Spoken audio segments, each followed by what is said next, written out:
어머니 자식한테 어떻게 그렇게? 자식. 월세 떼먹고 1년간 부모 속인 게 자식이냐? 나한테 너희는 그냥 악질 세입자야. 저는 송선자예요. 올해 70을 바라보는 나이죠. 남들은 저더러 깐깐하다, 독하다. 그런 말들을 서슴없이 해요. 뭐 틀린 말은 아니에요. 깐깐하게 굴지 않았으면, 독하게 마음 먹지 않았으면 지금의 저는 없었을 테니까요. 사람들은 제가 가진 것을 봐요. 지금 내가 살고 있는 이 아파트 그리고 5분 거리에 월세 주고 있는 작은 아파트 한 채 적어봐라. 남편 복도 없더니 재산 복은 있네 하고 쉽게들 말하죠. 그 속을 알면 그런 말이 나올까요? 남편은 제 나이 40에 덜컥 남겨진 건 피 같은 아들 재민이 그리고 빚뿐이었죠. 남편이 남긴 빚은 집을 팔아도 모자랐어요. 눈앞이 캄캄했죠? 하지만 주저앉을 시간조차 없었어요. 당장 재민이 입에 밥을 넣어줘야 했으니까요. 그때부터였어요. 제가 독해진 게 새벽 4시면 일어나 시장에 나갔어요. 남편이 남긴 트럭 하나 의지에 채소 장사를 시작했다가 곧 작은 상가를 얻어 반찬 가게를 차렸죠. 제 손목, 발목 성한 곳이 없어요. 지금도 비가 오려는지 왼쪽 무릎이 시큰거리네요. 하루에 마늘을 10접시 까고 물을 100개씩 썰었어요. 제 손에 박인 굳은 살은 웬만한 남자 손보다 두껍고 단단해요. 그렇게 10년을 꼬박 밤낮 없이 일해서 빚을 다 갚았어요. 그리고 또 10년을 꼬박 일해서 지금 제가 사는 이 낡은 30평대 아파트를 샀죠. 재민이 대학 졸업시킬 때쯤이었네요. 그리고도 일을 멈추지 않았어요.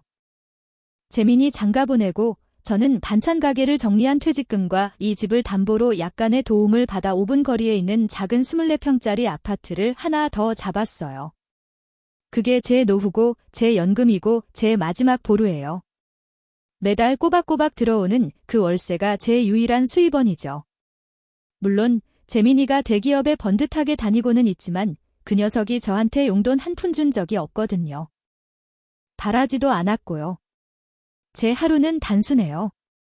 아침 6시에 일어나서 따뜻한 물 한 잔 마시고 어제 끓여둔 시래기국에 밥을 말아 먹죠. 그리고는 5분 거리 그 아파트에서 월세가 들어왔는지 통장 앱을 확인해요. 그게 확인되어야 제 하루가 비로소 시작되는 기분이에요. 오전에는 주민센터에서 하는 노래 교실에 나가요. 노래가 좋아서라기보다는 집에 혼자 가만히 있으면 곰팡이처럼 외로움이 피는 것 같아서요. 나가서 사람들이랑 웃고 떠들다 보면 한나절이 금방 가죠. 그런데 며칠 전이었어요. 제 월세형 아파트에 살던 젊은 부부에게서 전화가 왔죠. 사장님 저희예요. 백이동 405요. 아, 네, 무슨 일이에요? 저희가 이번에 집을 구해서요. 다음 달 말에 이사를 가야 할 것 같아요. 계약 기간도 딱 맞고요. 참 싹싹하고 월세 한 번 밀린 적 없던 신혼 부부였어요. 어머, 잘 됐네요. 축하해요. 집 장만하기 힘들었을 텐데. 네, 그 사장님이 잘 봐주셔서 2년 동안 편히 살다가 가요. 마음이 반반이었죠. 젊은 사람들이 자기 집을 장만했다니 대견하기도 하고 당장 다음 달부터 월세가 끊길 생각을 하니 한숨도 좀 나고요. 그래도 어떡해요. 나간다는데. 알았어요. 그럼 다음 달 말일에 짐 빼면서 바로 연락 줘요. 나도 그때 가서 집 확인하고 보증금 정산해 줄게요. 전화를 끊고 바로 부동산 박 사장에게 전화를 걸었어요. 박 사장 나예요. 백이동 405 다음 달 말에 나간대 새로 세입자 좀 알아봐줘요. 월세는 똑같이 받으면 돼. 시간은 금방 흘러 약속한 다음 달 말이 되었죠. 오전에 세입자에게서 전화가 왔어요. 사장님. 저희 짐 지금 다 뺐어요. 오후에 오셔서 확인하시면 돼요. 알았어요. 지금 바로 갈게요. 저는 보증금을 돌려주기 위해 은행에서 돈을 찾아 5분 거리 그 아파트로 향했죠. 현관문을 열리 황량함이 저를 맞았어요. 짐은 모두 빠져나갔더군요. 그래도 2년을 살았는데 어쩜 이렇게 깨끗하게 쓰고 갔는지 젊은 사람들이 참 야무지다 싶었죠. 그래도 벽지는 새로 해야겠더라고요. 해가 잘 드는 집이라 창가 쪽 벽지가 조금 바랬어요. 이왕이면 새 세입자 받기 전에 깨끗하게 해놓는 게 좋죠. 저는 바로 아는 도배집 사장님에게 전화를 걸어 견적을 냈어요. 송 여사, 이거 그냥 제일 싼 합지로 돌려? 아니면 실크로 해? 제일 싼 건 너무 없어 보이고 적당한 걸로 해줘요. 너무 튀지 않는 걸로. 그래야 가구가 들어와도 어울리지. 그렇게 도배까지 싹 마치고 나니 집이 다시 화사해졌어요. 부동산 박 사장이 금방 나가겠네요. 여사님. 집이 깨끗해서 하고 칭찬을 하길래 어깨가 좀 으쓱했죠. 그렇게 새 세입자를 기다리던 어느 날 저녁이었어요. 저녁으로 먹을 청국장을 냄비에 보글보글 끓이고 있는데 갑자기 현관 인터폰이 울렸어요. 딩동. 이 시간에 저를 찾아올 사람이 없는데 노래교실 총무인가? 누구세요? 화면을 쳐다본 저는 제 눈을 의심했어요. 화면 속에는 분명 제 아들 재민이 그리고 며느리 지은이가 서 있었죠. 이게 얼마 만에 보는 얼굴인지. 재민이 장가갈 때 보고는 거의, 아니 명절에 제가 오라고 해도 바쁘다고 안 오더니 그게 벌써 3년은 된 것 같아요. 3년 동안 문자 메시지로 어머니 건강하세요? 어머니 식사 챙기세요. 이게 다였는데 그런 녀석들이 무슨 일로 그것도 예고도 없이 찾아왔을까요? 가슴이 덜컥 내려앉는 기분이었어요. 부모 자식 간에 불쑥 찾아오는 건 아주 좋은 일이 있거나 아주 나쁜 일이 있거나 둘 중 하나거든요. 저는 아무 말 없이 문을 열어주었어요. 현관 앞에 선 두 사람의 모습이 말이 아니었어요. 재민이는 비싼 양복을 입고 있었지만 넥타이는 비뚤어져 있고 얼굴은 푸석했죠. 며느리 지은이는 마지막으로 봤을 때보다 훨씬 수척해 보였어요. 손에는 백화점 로고가 찍힌 케이크 상자가 들려 있었지만 그마저도 억지로 챙겨온 티가 났죠. 어머니, 저 재민이에요. 안다. 네, 요 목소리 까먹은 줄 알았더니 제 목소리는 저도 모르게 차갑게 나갔어요. 반가움보다 서운함보다 불안함이 더 컸으니까요. 어머님, 그동안 바빠서 정말 죄송해요. 이거 좋아하시는 케이크. 지은이가 케이크 상자를 내밀며 말끝을 흐렸어요.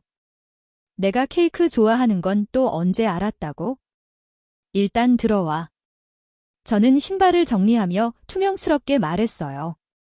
두 사람은 쭈뼛거리며 거실로 들어와 소파 끝에 겨우 엉덩이를 걸쳤죠.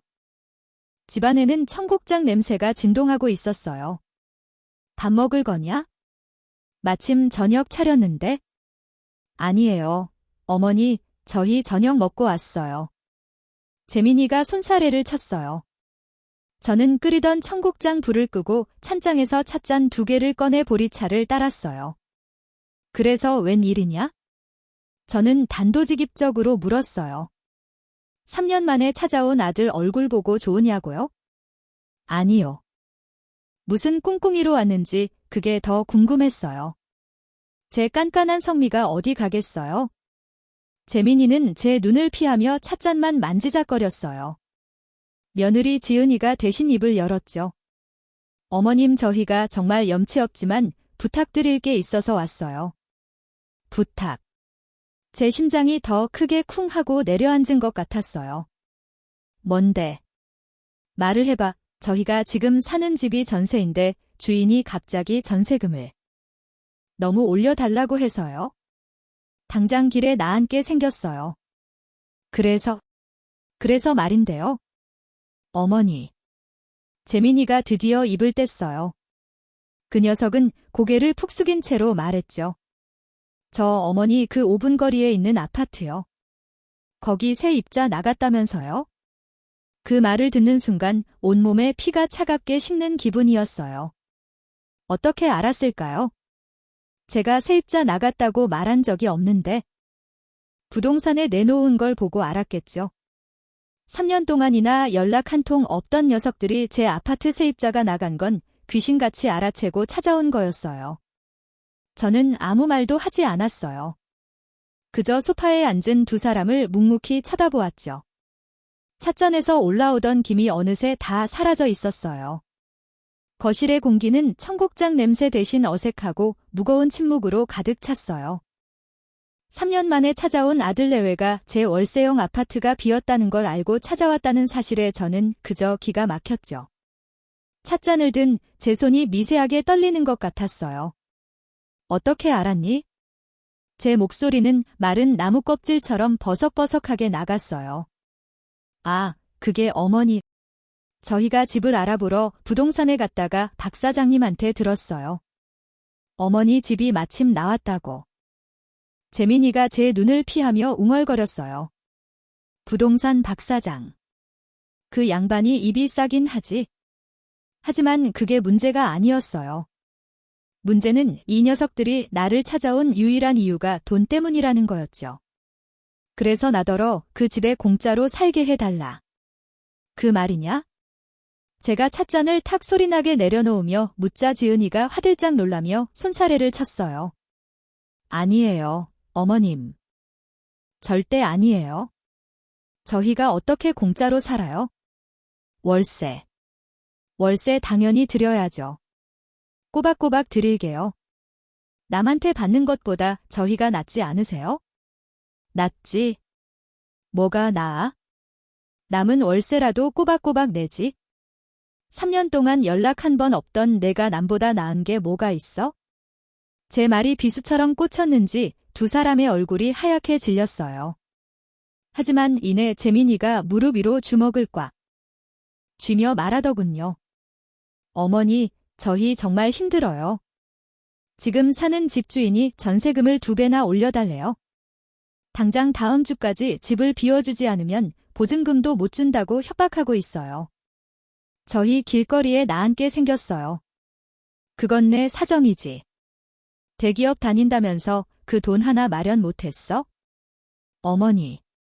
재민이가 버럭 소리를 질렀다가 제 날카로운 눈빛에 금방 목소리를 낮췄어요. 회사가 겉만 번지르하지 속은 아니에요. 빚도 좀 있고요. 어머니, 저희가 정말 이번 한 번만 도와주시면 저희가 이제부터라도 정말 잘할게요. 5분 거리에 살면서 매일 찾아뵙고 어머님 식사도 챙겨드리고. 지은이가 옆에서 거들었어요. 어머님, 저희가 정말 잘못했어요. 그동안 바쁘다는 핑계로 찾아뵙지도 못하고. 저희가 그 집으로 이사가게 되면 정말 딸처럼 아들처럼 잘할게요. 네, 어머님. 두 사람이 제 앞에서 고개를 푹 숙이는데 그 모습이 참 가증스럽기도 하고 한편으로는 땅냥하기도 했죠. 제 속에서 천불이 났어요. 저것들이 나를 뭘로 보고 내가 평생 모은 재산이 저것들 필요할 때마다 꺼내 쓰는 쌈짓돈으로 보이나? 제 깐깐한 성미대로라면 당장 꼴도 보기 싫으니. 나가라 소리치고도 남았죠. 하지만 재민이는 어쨌든 제 뱃속으로 낳은 아들이잖아요. 남편 없이 저 하나 보고 자란 녀석이에요. 저렇게 벼랑 끝에 몰린 쥐처럼 구는 꼴을 보니 화가 나다가도 가슴 한구석이 아려오는 건 어쩔 수가 없었어요. 그래 5분 거리라. 지금 사는 이 집은 너무 넓고 조용해요. 노래교실에서 아무리 목청껏 노래를 불러도 집에 돌아오면 다시 혼자였죠. 5분 거리에 저것들이 살면 정말 저 말대로 일주일에 한두 번이라도 얼굴을 볼 수 있을까요? 남한테 세를 져도 월세는 꼬박꼬박 들어오지. 하지만 남이 나한테 밥을 차려주진 않잖아. 그런 바보 같은 생각이. 정말 늙은이의 외로움이라는 게 뭔지 그 순간 제 발목을 붙잡았어요. 저는 길게 한숨을 내쉬었어요. 좋다. 제 말에 두 사람의 고개가 번쩍 들렸어요. 그래도 공짜는 없다.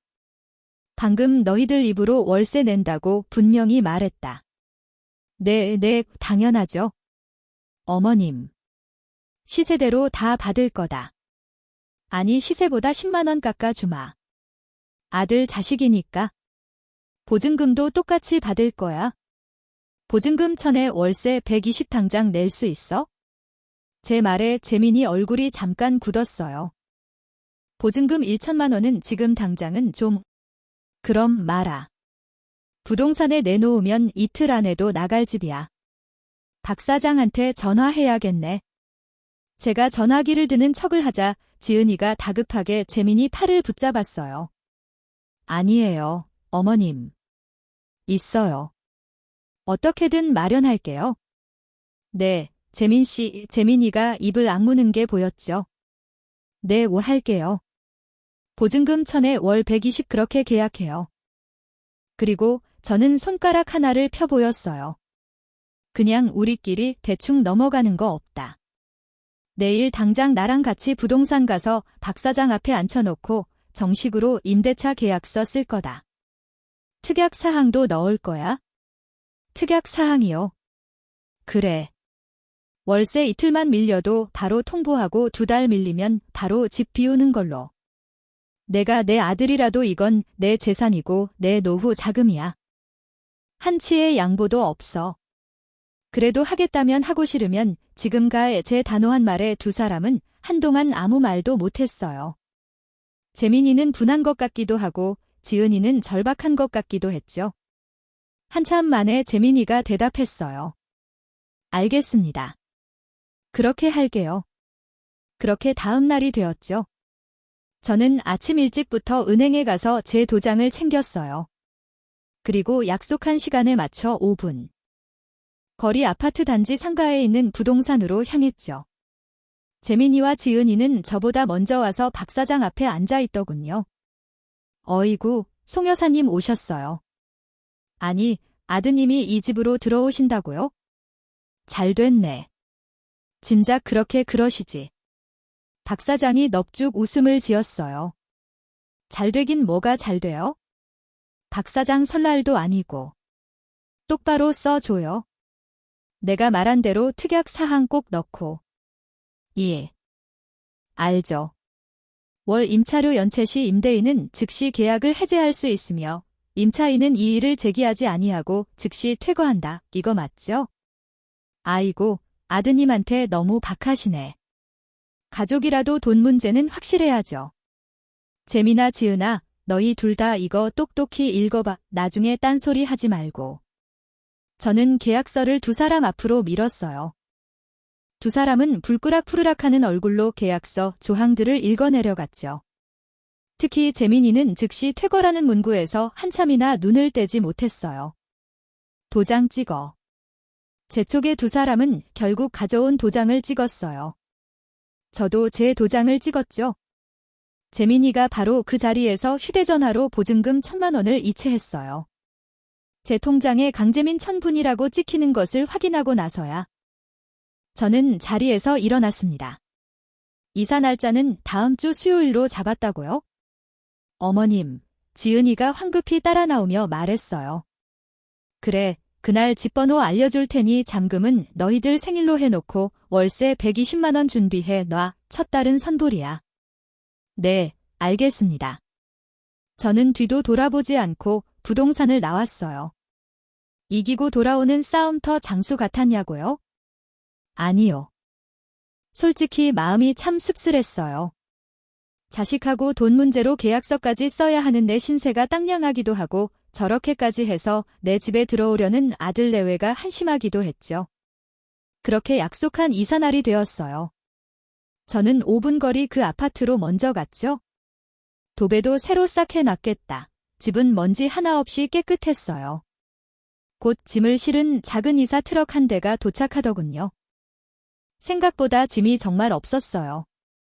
대기업 다닌다는 녀석 살림이 이게 뭐나 싶을 정도였죠. 재민이는 이사업체 사람들과 짐을 나르느라 바빴고 지은이가 저에게 다가왔어요. 어머님 오셨어요. 정신이 하나도 없네요. 월세는? 아, 네, 지금 바로 이체해 드릴게요. 지은이가 휴대전화를 몇 번 두드리자 제 전화기에서도 딩동하고 입금 알림이 울렸어요. 오지은 1. 20만 분. 됐다. 비밀번호는 너들 생일 합친 걸로 해놨어. 815. 나중에 바꾸든가 하고. 감사합니다. 어머님. 감사할 거 없어. 월세나 꼬박꼬박 내, 난 간다. 어머님 저녁이라도 같이 저희가 대접할게요. 됐어. 이사하느라 피곤한데 무슨. 짐 정리나 잘해. 저는 매정하게 돌아섰어요. 짐을 나르던 재민이가 저와 눈이 마주쳤지만 녀석은 땀을 훔치는 척하며 제 눈을 피했죠. 그날 저녁이었어요. 혼자 텔레비전을 보며 저녁밥을 먹고 있는데 인터폰이 울렸어요. 며느리 지은이였죠. 어머님, 저 지은이에요. 잠깐 문 좀 열어주실 수 있으세요? 문을 열어주니 지은이가 쟁반에 따뜻한 팥시루떡을 한 접시 담아왔어요. 어머님, 이사떡이에요. 방금 떡집에서 해왔어요. 이거 드시고 저희 앞으로 잘 부탁드려요. 김이 모락모락 나는 떡을 보니 얼음장 같던 마음이 아주 조금은 누그러지는 것 같기도 했어요. 뭘 이런 걸 다. 그냥 들어오지. 아니에요. 5분 거리에 사는데 이제부터라도 저희가 자주 들릴게요. 뭐 필요하신 거 없으세요? 제가 내일이라도 필요한 거 없어. 너희 살림이나 잘 챙겨. 그리고 월세. 월세 날짜 잊지 마으네. 어머님 걱정 마세요. 15일 절대 잊지 않을게요. 지은이는 환하게 웃으며 돌아갔어요. 저는 그 떡을 한 조각 입에 물었어요. 달지도 않고 퍽퍽하지도 않고 딱 먹기 좋더군요. 그래, 5분 거리에 사니까 이런 떡도 다 얻어먹네. 저는 텅 빈 거실을 둘러보며 어쩌면 이것도 나쁘지 않은 선택이었을지 모른다고 아주 잠시 그렇게 생각했습니다. 그 떡이 옮은 생각보다 오래 가지 않았어요. 아니, 정확히는 딱 한 달이었죠. 아들 내외가 제 5분 거리 아파트로 이사온 첫 딸은 지은이의 말처럼 정말 뭐가 좀 달라지는 것 같았어요. 입주하고 그 다음 주말에는 재민이와 지은이가 저녁에 저희 집으로 찾아왔죠. 어머니, 저희가 집들이 겸 저녁 싸왔어요. 족발 좋아하시죠? 재민이가 족발이 담긴 봉투를 흔들어 보였어요. 3년 만에 처음으로 아들 녀석과 겸상을 하는 거였죠. 어색하긴 했지만 그래도 핏줄이라고 녀석이 쌈을 싸서 어머니 드세요 하고 내미는데 기분이 나쁘진 않았어요. 어머님, 5분 거리에 사니까 정말 좋네요. 이렇게 금방 올 수도 있고. 안 그래요? 재민씨, 지은이가 옆에서 거들며 제 잔에 음료를 채웠어요. 그래, 좋네. 5분 거리에 3년이나 살면서 안 오더니 내 집에 들어오니까 이제야 오네. 재미있는 농담에 두 사람 얼굴이 잠깐 굳었지만 재민이가 금방 너스레를 떨었어요. 에이, 어머니, 옛날 일은 잊으세요. 앞으로가 중요하죠. 저희가 진짜 잘할게요. 잘한다는 그 말이 귀에 맴돌았죠. 그렇게 첫 달은 무사히 지나갔어요. 그리고 정확히 약속한 15일에 조지은 120만 분이라고 찍힌 입금 알림이 울렸죠. 저는 그 알림을 보고 처음으로 조금 안도했어요. 그래, 깐깐하게 계약서 쓰길 잘했지? 이제라도 정신 차리고 제대로 살라면 되는 거야? 하지만 그 안도감은 제 착각이었어요. 두 번째 달이 되었죠. 지은이가 반찬을 가져다주는 횟수가 눈에 띄게 줄었어요. 족발을 사들고 온 이후로 주말에도 감감무소식이었죠. 뭐 바쁜가 보다 했어요. 그리고 15일 월세 입금 날이 되었죠. 아침부터 통장 앱을 들여다봤지만 돈은 들어오지 않았어요. 점심이 지나도 저녁이 지나도 조용했죠. 저는 밤 10시까지 기다렸어요. 바빠서 잊었나 보지? 다음날 아침까지 기다려도 입금이 안 되길래 결국 제가 먼저 재민에게 전화를 걸었어요. 신호음이 한참 가고 나서야 녀석이 전화를 받더군요. 엄마, 웬일이세요? 이 아침부터. 웬일은? 월세 내야지. 15일 어제였어. 아, 맞다. 아이고, 엄마 죄송해요. 제가 이번 달에 프로젝트 마감이라 정신이 하나도 없었어요. 보너스가 원래 어제 들어왔어야 하는데 이게 전산이 꼬여서 내일 모레쯤 들어온대요. 그거 받자마자 바로 보내드릴게요. 걱정 마세요. 목소리가 어찌나 밝고 당당한지 정말 바빠서 그런가 보다 했죠. 알았다. 내일 모레까지 꼭 입금해. 날짜 어기지 말고. 네, 당연하죠. 어머니 식사는 하셨어요. 됐다. 끊어. 그리고 정말 이틀 뒤 약속한 돈이 입금되었어요. 강재민 120만 분. 저는 조금 찝찝했지만 그래도 입금은 했네 하고 넘어갔어요. 문제는 세 번째 달부터였죠. 15일이 되었어요. 역시나 돈은 들어오지 않았죠. 저는 이틀을 더 기다렸어요. 이번에도 보너스가 꼬였나? 하지만 아무 연락이 없더군요. 제가 먼저 재민이에게 전화를 걸었어요. 그런데 전화를 받지 않는 거예요. 바쁜가? 1시간 뒤에 다시 걸었어요. 여전히 받지 않았죠? 불길한 마음에 이번에는 며느리 지은이에게 전화를 걸었어요. 여보세요?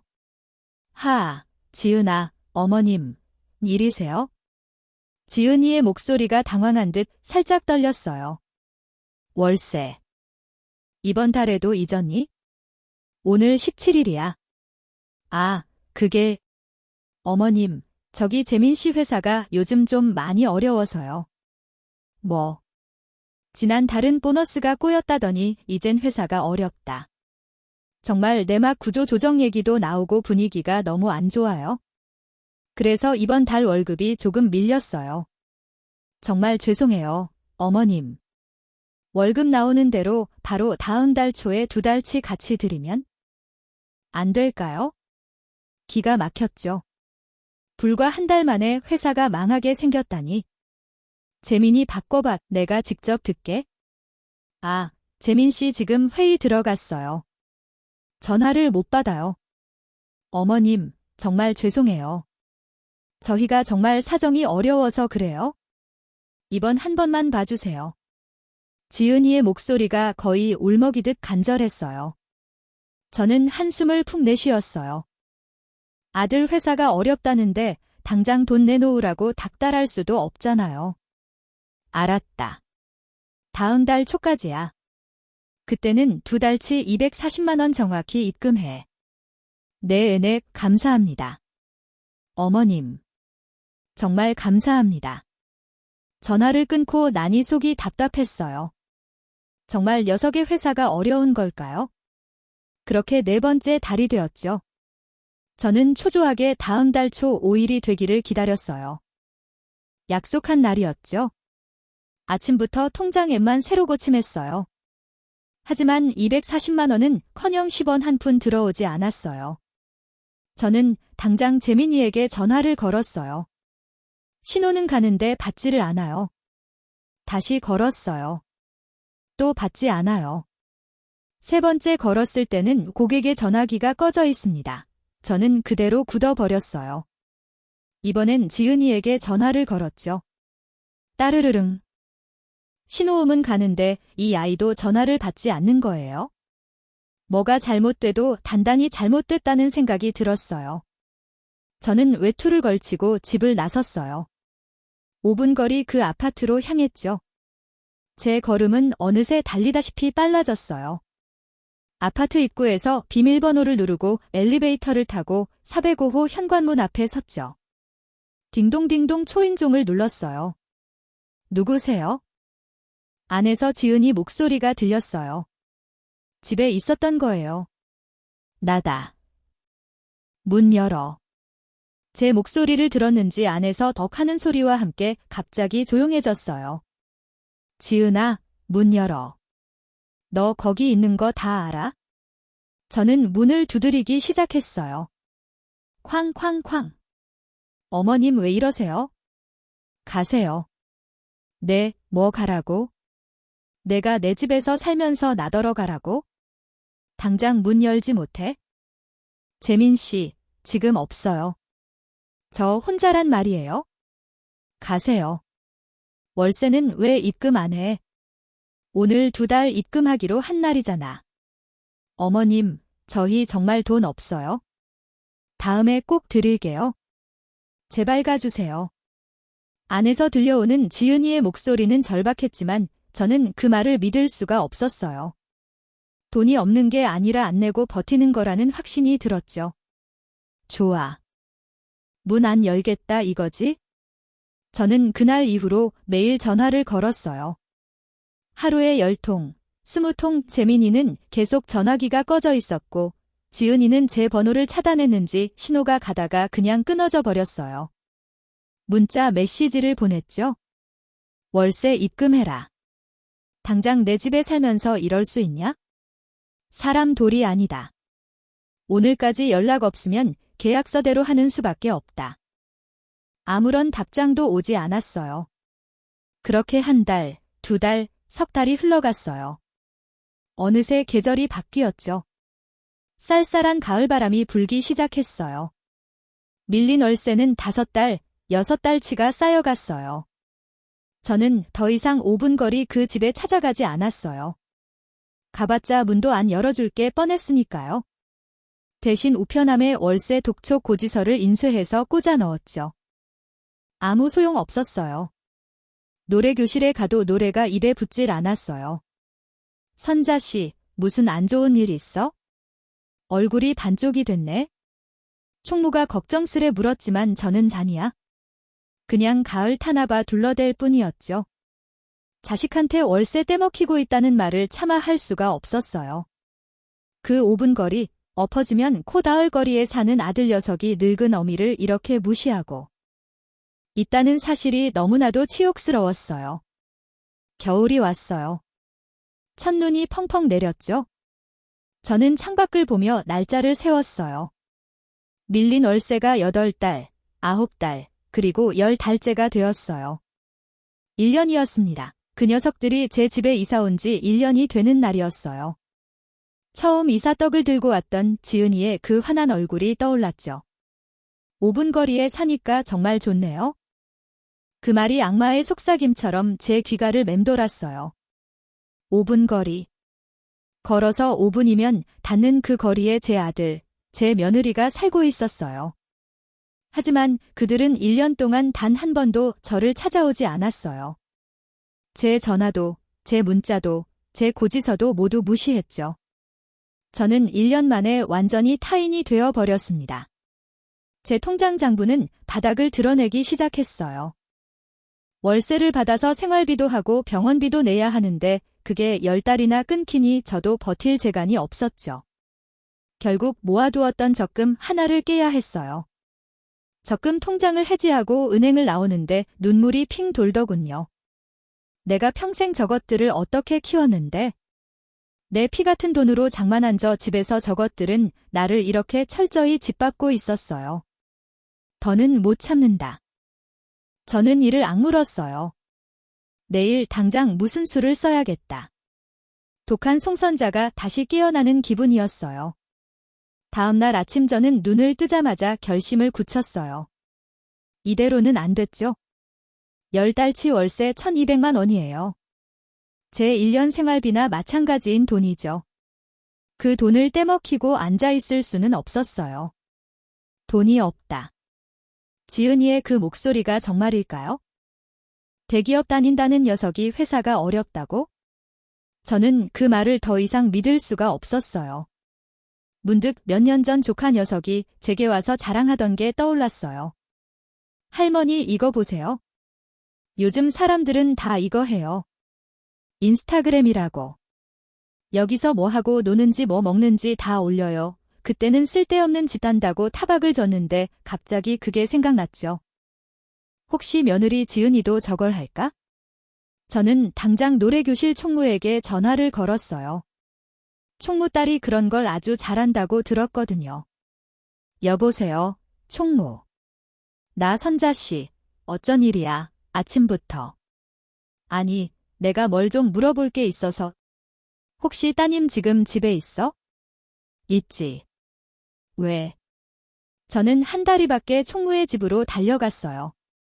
마침 주말이라 총무 딸이 집에 있더군요. 아가씨, 나 좀 도와줘. 내가 인스타인가 뭔가 그거 좀 보려고. 내 인스타그램이요? 어르신이 그건 왜?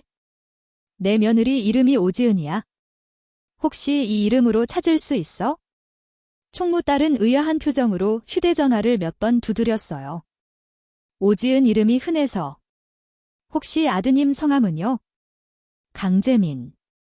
아, 여기 있네요. 근데 이거 비공개 계정인데요. 어르신 친구만 볼 수 있어요. 심장이 쿵 내려앉았죠. 그럼 못 보는 거야? 잠시만요. 제 친구 중에 혹시 이 사람 알 수도? 아, 찾았다. 제 친구가 이 사람이랑 친구네요. 세상 좁다.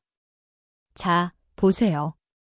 총무딸이 자기 친구 계정으로 들어갔다며 휴대전화를 제게 건네주었어요. 그리고 저는 제 눈을 의심했습니다. 화면 속에는 제가 알던 그 오지은이 없었어요. 초라하고 돈에 쪼들리던 모습은 온데간데 없었죠. 가장 최근 불과 사흘 전에 올라온 사진이었어요.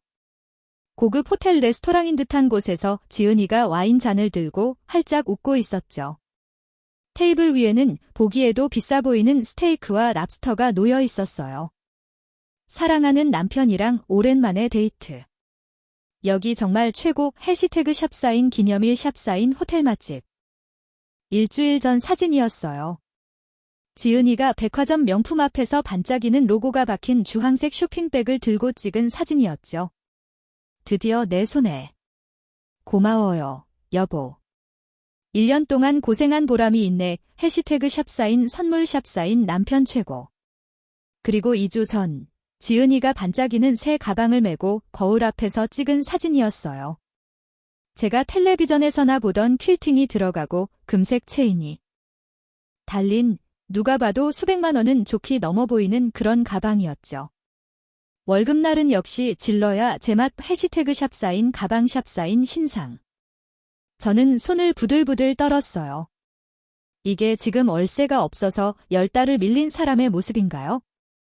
기념일 챙겨서 호텔에서 밥 먹을 돈은 있고 수백만 원짜리 명품 가방 살 돈은 있고 내 월세 120만 원 낼 돈은 없다고? 어르신 왜 그러세요? 얼굴이 안 좋으세요? 총무 딸의 목소리가 멀리서 들리는 것 같았어요. 아가씨, 혹시 강재민 그 녀석 회사 이름이 경옥물산인데 그 회사 요즘 어렵대. 경옥물산이요? 아니요. 거기 이번에 실적 엄청 좋아서 난리 났잖아요. 제 친구 남편도 거기 다니는데 이번에 성과급이 장난 아니었다고 하던데요. 성과급. 그 말이 제 머리를 망치로 내려치는 것 같았어요. 모든 조각이 맞춰졌어요. 회사가 어렵다던 지은이의 울먹임, 월급이 밀렸다는 거짓말, 전화기를 꺼놓은 재민, 그리고 저 명품 가방과 호텔 레스토랑. 그 녀석들은 성과급 잔치를 벌이고 있었던 거예요. 그 돈으로 명품 가방을 사고 호텔에서 낼름 먹고 그러면서 늙은 어미의 피 같은 월세는 1년 가까이 떼어 먹고 있었던 거죠. 고마워 아가씨. 나가 볼게. 저는 총무 딸에게 인사하는 둥 마는 둥 하고 뛰쳐나왔어요. 심장이 미친 듯이 뛰었어요. 분노로 온몸이 떨렸죠. 하지만 SNS 사진만으로는 부족했어요. 증거가 필요했죠. 저는 집으로 돌아가 전화번호부를 뒤졌어요. 있었어요. 예전에 남편하고 같이 일했던, 지금은 경옥물산의 협력업체 사장으로 있는 윤 사장. 몇 년 만에 거는 전화라 망설여졌지만 지금은 그런 걸 따질 때가 아니었죠. 여보세요? 윤 사장님. 저 강재민 어미예요. 송선자. 아이고 이게 얼마만입니까? 사모님 잘 지내셨어요? 네, 그럼요. 다름이 아니라 우리 재민 때문에요. 녀석이 경옥물산 다니잖아요. 근데 요즘 회사가 그렇게 어렵다면서 월급도 밀린다고 걱정이 돼서요. 혹시 아시는 거 있으세요? 제 말에 윤 사장이 수학이 넘어 호탕하게 웃었어요. 어렵다고요? 하하. 누가 그래요? 경옥물산이 어렵다니 지나가던 개가 웃을 일입니다. 사모님, 이번에 걔들 실적 대박 났어요. 재민이 있는 부서가 특히 성과가 좋아서 이번에 성과급만 어휴. 웬만한 사람 1년 연봉을 받아갔다는 소문이 파다해요. 자식 농사 잘 지으셨네. 성과급이 그렇게나 많이 나왔다고요? 그럼요. 걱정 붙들어 매세요. 아마 재민이 지금쯤 돈방석에 앉아 있을 겁니다. 하하. 전화를 끊고 저는 한동안 그 자리에 못 박힌 듯 서 있었어요. 돈방석에 앉아서 그 돈으로 명품 가방을 사고 어미의 월세는 10달을 밀렸다. 강재민, 호지은. 저는 당장이라도 쫓아가서 그 녀석들의 머리채라도 잡고 싶었어요. 하지만 저는 송선자예요. 그렇게 감정적으로만 행동하지 않죠. 저는 제 서랍 깊숙한 곳에서 열쇠 꾸러미를 꺼냈어요. 그 중에는 5분 거리 그 아파트에 마스터 키가 있었죠. 세입자들은 모르는 집주인 저만 가진 비상 열쇠였어요. 저는 외투를 다시 걸쳐 입었어요. 그리고 그 5분 거리 아파트로 향했죠. 제 걸음은 분노로 가득 차 있었지만 머리는 얼음장처럼 차가웠어요. 아파트에 도착했어요. 405호. 저는 초인종을 누르지 않았어요. 대신 가방에서 그 비상 열쇠를 꺼내 조용히 열쇠 구멍에 꽂아 넣었죠. 철커. 문이 열리는 소리와 함께 안에서 짜지거 한 소리가 들려왔어요. 자기야, 이거 봐봐. 이 구두도 너무 예쁘지 않아? 샀어. 또. 우리 돈 좀 아껴야지. 아, 왜 이래? 당신 성과급 받은 걸로 가방 하나 샀는데 구두 정도는 내 월급으로 살 수 있지? 아까워서 그래? 아니, 그게 아니라 저는 현관문을 활짝 열어 젖혔어요. 어머. 거실에는 온갖 쇼핑백과 배달 음식 쓰레기가 널브러져 있었어요. 그리고 소파에는 재민이와 지은이가 배달 온 족발을 뜯으며 텔레비전을 보고 있었죠. 지은이 발밑에는 방금 샀다는 듯한 반짝이는 새 구두가 놓여 있었고 식탁 의자에는 그 SNS에서 봤던 그 퀼팅 명품 가방이 보란 듯이 걸려 있었어요. 두 사람은 저를 보고 마치 귀신이라도 본 듯한 표정으로 그 자리에서 얼어붙었어요. 족발을 들고 있던 재민이의 손이 허공에서 멈췄죠. 어머님, 웬 일이세요? 연락도 없이? 아니, 문은 어떻게? 지은이가 더듬거리며 말했어요. 저는 신발도 벗지 않고 거실로 성큼 걸어 들어갔어요. 연락. 제 목소리가 얼음장처럼 차갑게 울렸죠. 내가 1년 동안 한 연락은 씹은 것들이 무슨 연락. 그 가방 참 예쁘네. 지은아, 새로 샀나 봐. 어머니 지금 뭐 하시는 거예요? 남의 집에 함부로 들어오시고. 재민이가 그제야 정신을 차린 듯 벌떡 일어나며 제게 소리쳤어요. 그 말에 제 이성의 끈이 툭 하고 끊어지는 것 같았어요. 남의 집. 제 고함 소리에 재민이도 놀라 어깨를 움츠렸죠. 여기가 어디라고 남의 집이야? 이 집 내 집이야. 너는 내 집에 새 들어 살면서 10달치 월세 1200만 원을 떼어 먹은 그냥 세입자야. 어머님, 그게 저희가 사정. 이런 거 살릴 사정은 있고 저 수백만 원짜리 가방 살 사정은 되고 호텔 레스토랑 가서 낼름 먹을 사정은 되는데 내 늙은 어미 월세 낼 사정은 안 돼? 어머니, 그걸 어떻게... 내가 다 봤어. SNS, 그거. 그리고 성과급. 너 경옥물산에서 성과급 1년 연봉만큼 받았다며? 그 돈 다 어디다 썼어? 이 가방 사고 저 구두 사고 족발 뜯어 먹는데 다 썼니? 제 말에 재민의 얼굴이 하얗게 질렸다가 이내 새빨개졌어요. 들켰다는 수치심보다 자기가 번 돈을 간섭받는다는 분노가 더 커 보였죠. 그리고 녀석의 입에서 제가 평생 잊지 못할 말이 튀어나왔어요. 아, 진짜, 그래서 뭐요? 그거 내가 번 돈이에요? 내가 내 돈 쓰는데 간섭할 권리라도 있어요? 뭐라고? 그래요. 성과급 받았어요. 그럼 그거 받아서 어머니 월세부터 냈어야 해요. 우리도 숨 좀 쉬고 살자고요. 1년 내내 고생해서 번 돈인데 어머니 아파트 그거 한 채 월세 좀 안 받는다고. 큰일 나요. 자식한테 그 정도도 못 해주세요? 좀 참으시면 될 거 아니에요? 그 정도. 저는 너무 기가 막혀서 말이 나오지 않았어요. 참으라고. 1년이야. 너희가 5분 거리에 살면서 나를 없는 사람 취급한 지가 1년이라고. 내가 겨우 돈 1200만 원이 아까워서 이러는 줄 알아? 너희가 나한테 한 짓 오 그 배신감, 그 치욕. 너는 그걸 그 정도라고 말하는 거야? 어머님 진정하세요. 저희가 정말 다음 달부터는 지은이가 울먹이며 제 팔을 잡으려 했어요. 저는 그 손을 매섭게 뿌리쳤죠. 너희들 변명 이제 안 들어. 들을 가치도 없어. 저는 숨을 크게 들이마셨어요. 그리고 제 인생에서 가장 차가운 목소리로 말했죠.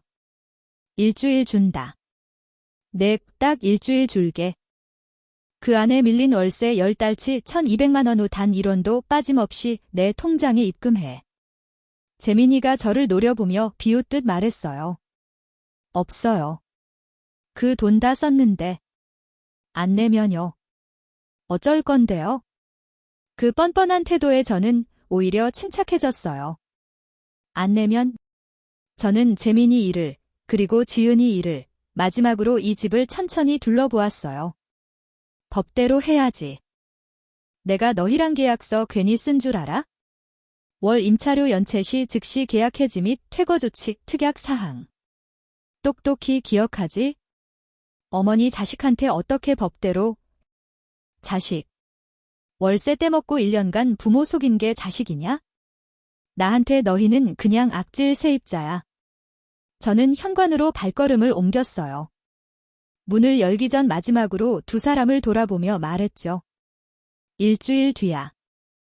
그때까지 돈이 안 들어오면 나는 바로 명도 소송 들어간다. 너희 집법대로 싹 다 끄집어내고 길바닥에 나앉게 만들 거야. 내가 그독한 송선자인 거 너희도 잘 알지? 저는 그대로 문을 쾅 닫고 나와 버렸습니다.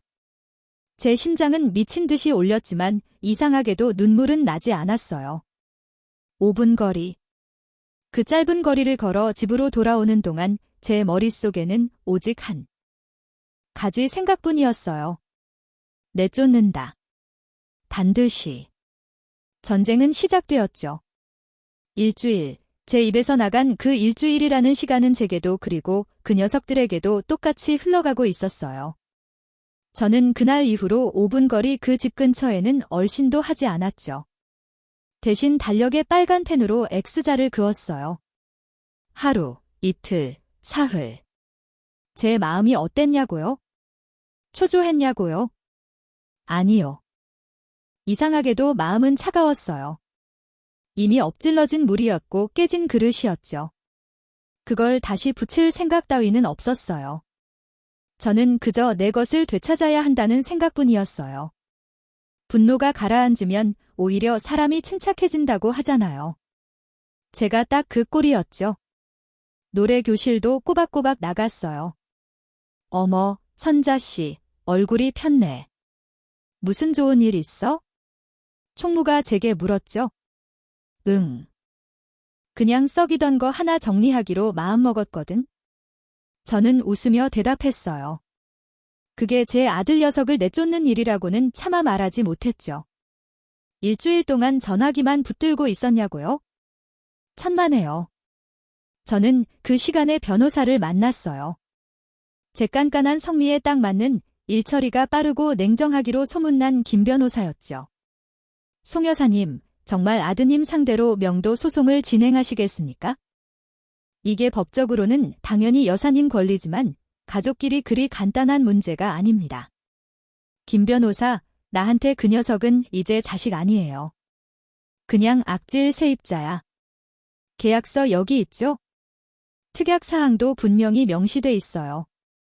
10달치 월세 1200만 원 이거 다 받아내고 저것들 당장 내 집에서 끄집어내야겠어요. 김 변호사는 제 단호한 태도에 더는 묻지 않고 서류를 검토했어요. 알겠습니다. 계약서는 완벽하네요. 특약 사항도 유효합니다. 일주일 그 기한이 끝나는 대로 바로 내용 증명 발송하고 소송 절차 밟겠습니다. 저는 변호사 사무실을 나오면서 그 일주일이라는 시간이 빨리 지나가기만을 바랐어요. 혹시나 재민이나 지은이에게서 연락이 올까 기대했냐고요? 아니요. 오히려 연락이 오지 않기를 바랐어요. 그 녀석들이 점원이 죄송해요. 돈 들릴게요 하고 100만 원을 들고 온다면 제 마음이 또 약해질까 봐. 아니, 그럴 리가 없죠. 나올 대로 나왔으니까. 아무런 연락도, 문자 한 통도 오지 않았어요. 그 녀석들의 그 침묵이 저를 더 단단하게 만들었어요. 그래, 너희는 끝까지 나를 무시하는구나. 늙은 어미가 설마 법대로 하겠어 하고 비웃고 있겠지? 그리고 마지막 일주일째 되는 날이었어요. 저는 아침 9시 정각에 통장 앱을 확인했어요. 잔고는 그대로였죠. 점심 12시에도 확인했어요. 변변치 않게. 오후 5시, 은행 문 닫을 시간까지 확인했어요. 역시나 1200만 원은 커녕 120원 한 푼 들어오지 않았습니다. 저는 그 길로 변호사에게 전화를 걸었어요. 김 변호사 나예요. 오늘 5시까지 입금 안 됐어요.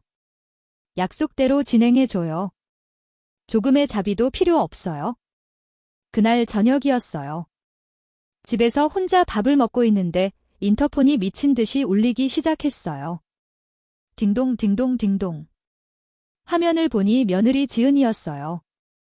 며칠 전 그 뻔뻔한 모습은 어디 가고 머리를 풀어헤치고 엉엉 울고 있더군요.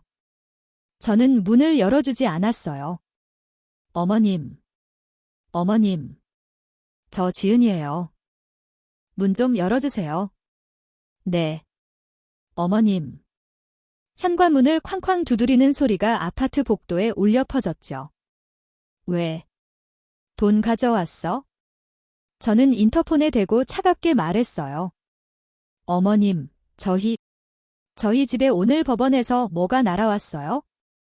이게 무슨 일이에요? 명도 소송이라니요. 어떻게 자식한테 이럴 수 있어요? 이제 알았어. 내가 일주일 준다고 했잖아. 내가 내 아들 노릇을 안 했는데 내가 왜 너한테 어미 노릇을 해야 해? 돈 없으면 돌아가. 어머님 제발이요. 저희 정말 돈 없어요?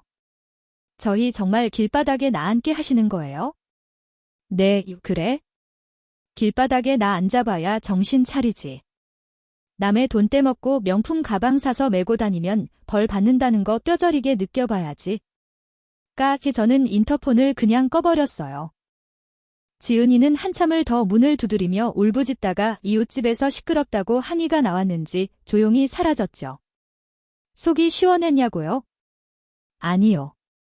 제 속도 새까맣게 타 들어가는 것 같았어요. 하지만 이미 활은 시위를 떠났어요. 그날부터 법적인 절차가 진행되었죠. 생각보다 시간은 오래 걸렸어요. 소송이라는 게 하루 이틀에 끝나는 게 아니더군요. 한 달, 2달. 계절이 또 한 번 바뀌고 있었어요. 저는 그 사이 제 낡은 적금을 또 하나 깨야 했죠. 변호사 비용도 만만치 않았거든요. 그 녀석들은 어떻게든 버텨보려고 했던 것 같아요. 법원에도 몇 번 불려나갔죠. 저는 김 변호사만 보냈어요. 그 녀석들 얼굴을 마주할 자신이 없었거든요. 그리고 드디어 몇 달 만에 법원에서 최종 판결이 나왔어요. 임차인 강재민.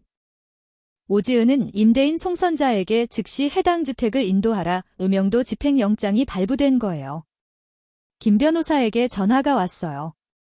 송 여사님, 드디어 끝났습니다. 집행 날짜가 잡혔어요. 다음 주 화요일 오전 10시입니다. 그날 여사님도 꼭 현장에 같이 가 주셔야 합니다. 다음 주 화요일, 저는 그날만을 기다렸어요. 드디어 약속한 날이 되었죠. 저는 평소보다 더 곱게 화장을 하고 가장 좋은 외투를 꺼내 입었어요.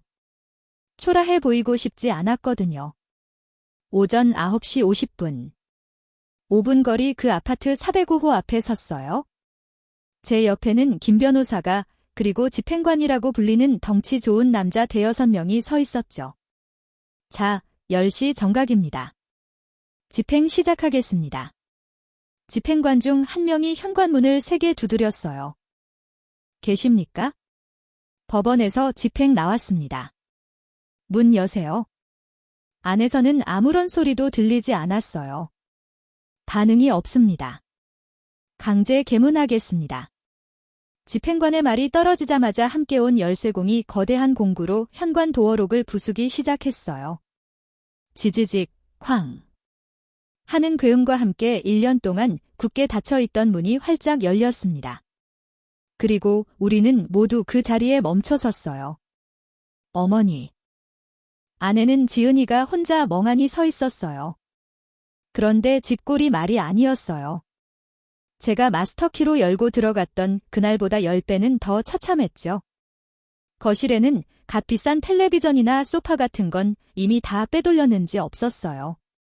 대신 그 녀석들이 먹다 버린 배달 음식 쓰레기, 술병, 담배꽁초가 발 디딜 틈 없이 널려 있었죠. 아들 녀석이 담배까지 피웠나 봐요. 바닥에는 끈적한 국물 자국이 말라붙어 있었고 역한 냄새가 코를 찔렀어요. 세상에, 이게 사람 사는 집이야? 김 변호사가 자기도 모르게 중얼거렸죠. 오지은 씨, 지금부터 법원 집행을 시작하겠습니다. 이 집안의 모든 물건에 대해 압류 및 반출을 만지지 마. 지은이가 갑자기 괴성을 질렀어요. 만지지 마. 아, 다 필요 없어. 당신들이 뭔데?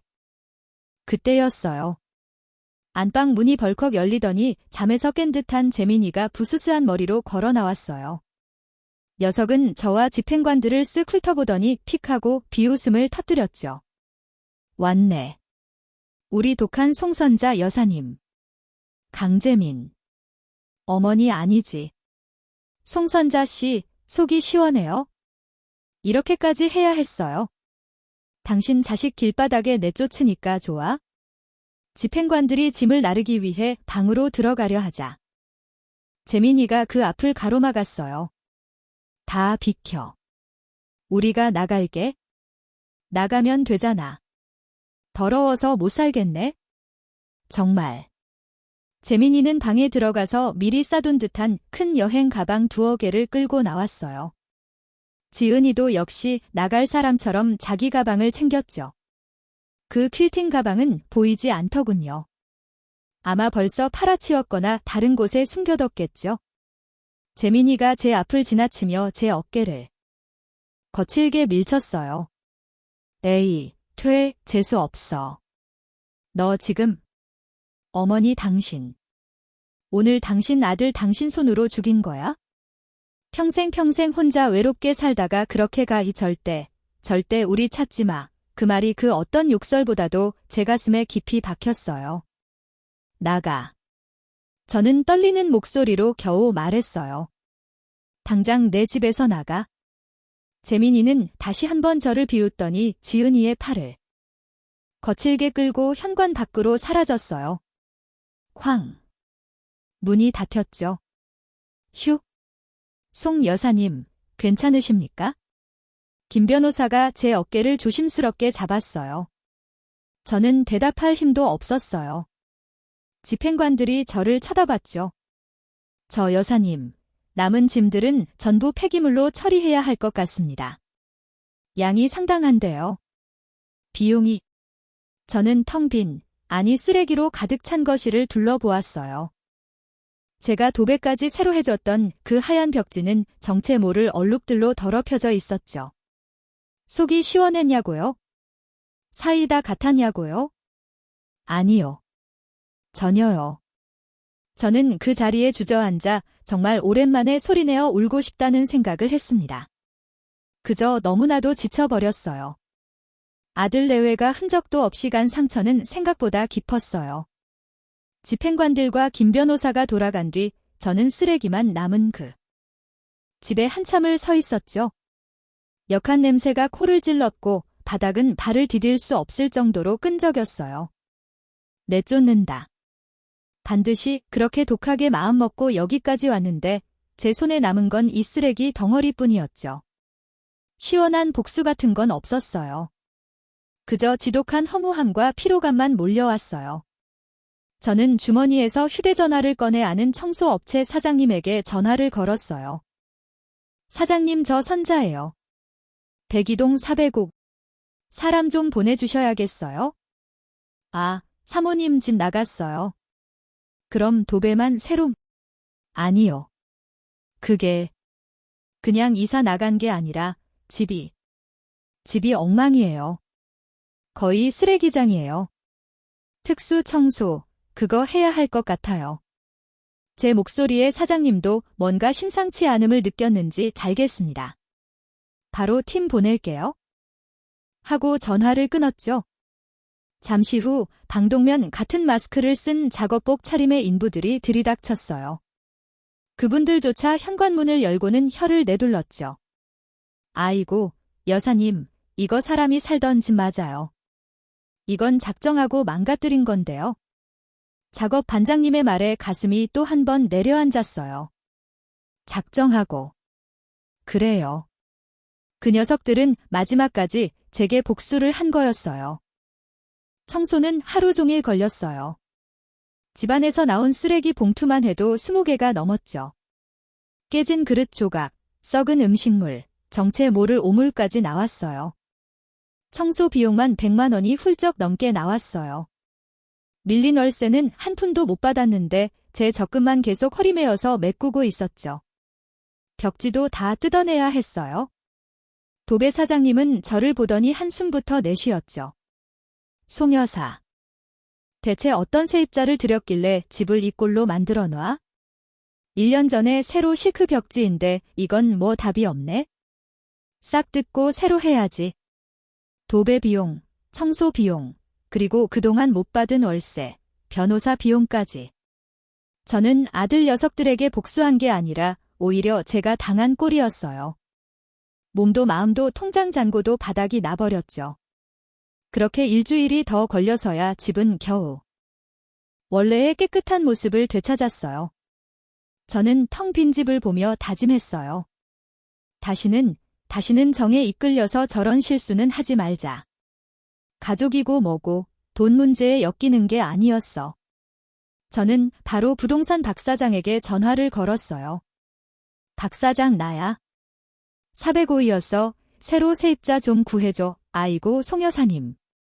아이고 내가 들었어. 소문이 파다해. 아들 내외를 명도 소송으로 내쫓았다며. 아이고 어쩌다가 그렇게 됐어요? 그럼 말하려고 전화한 거 아니야?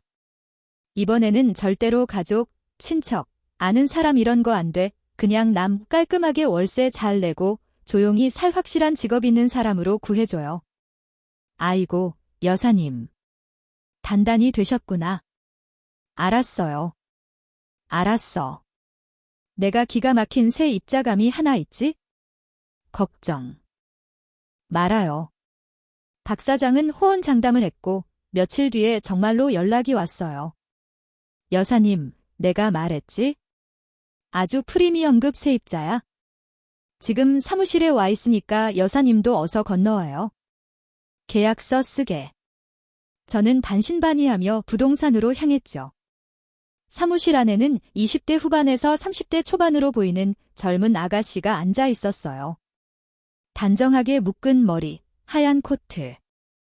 그리고 무엇보다 선하고 또렷한 눈빛이 인상적이었죠. 안녕하세요, 어르신.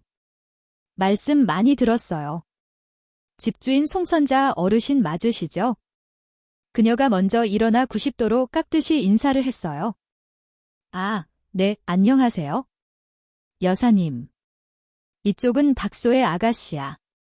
저기 5분 거리에 있는 대학병원 알죠? 거기 간호사래.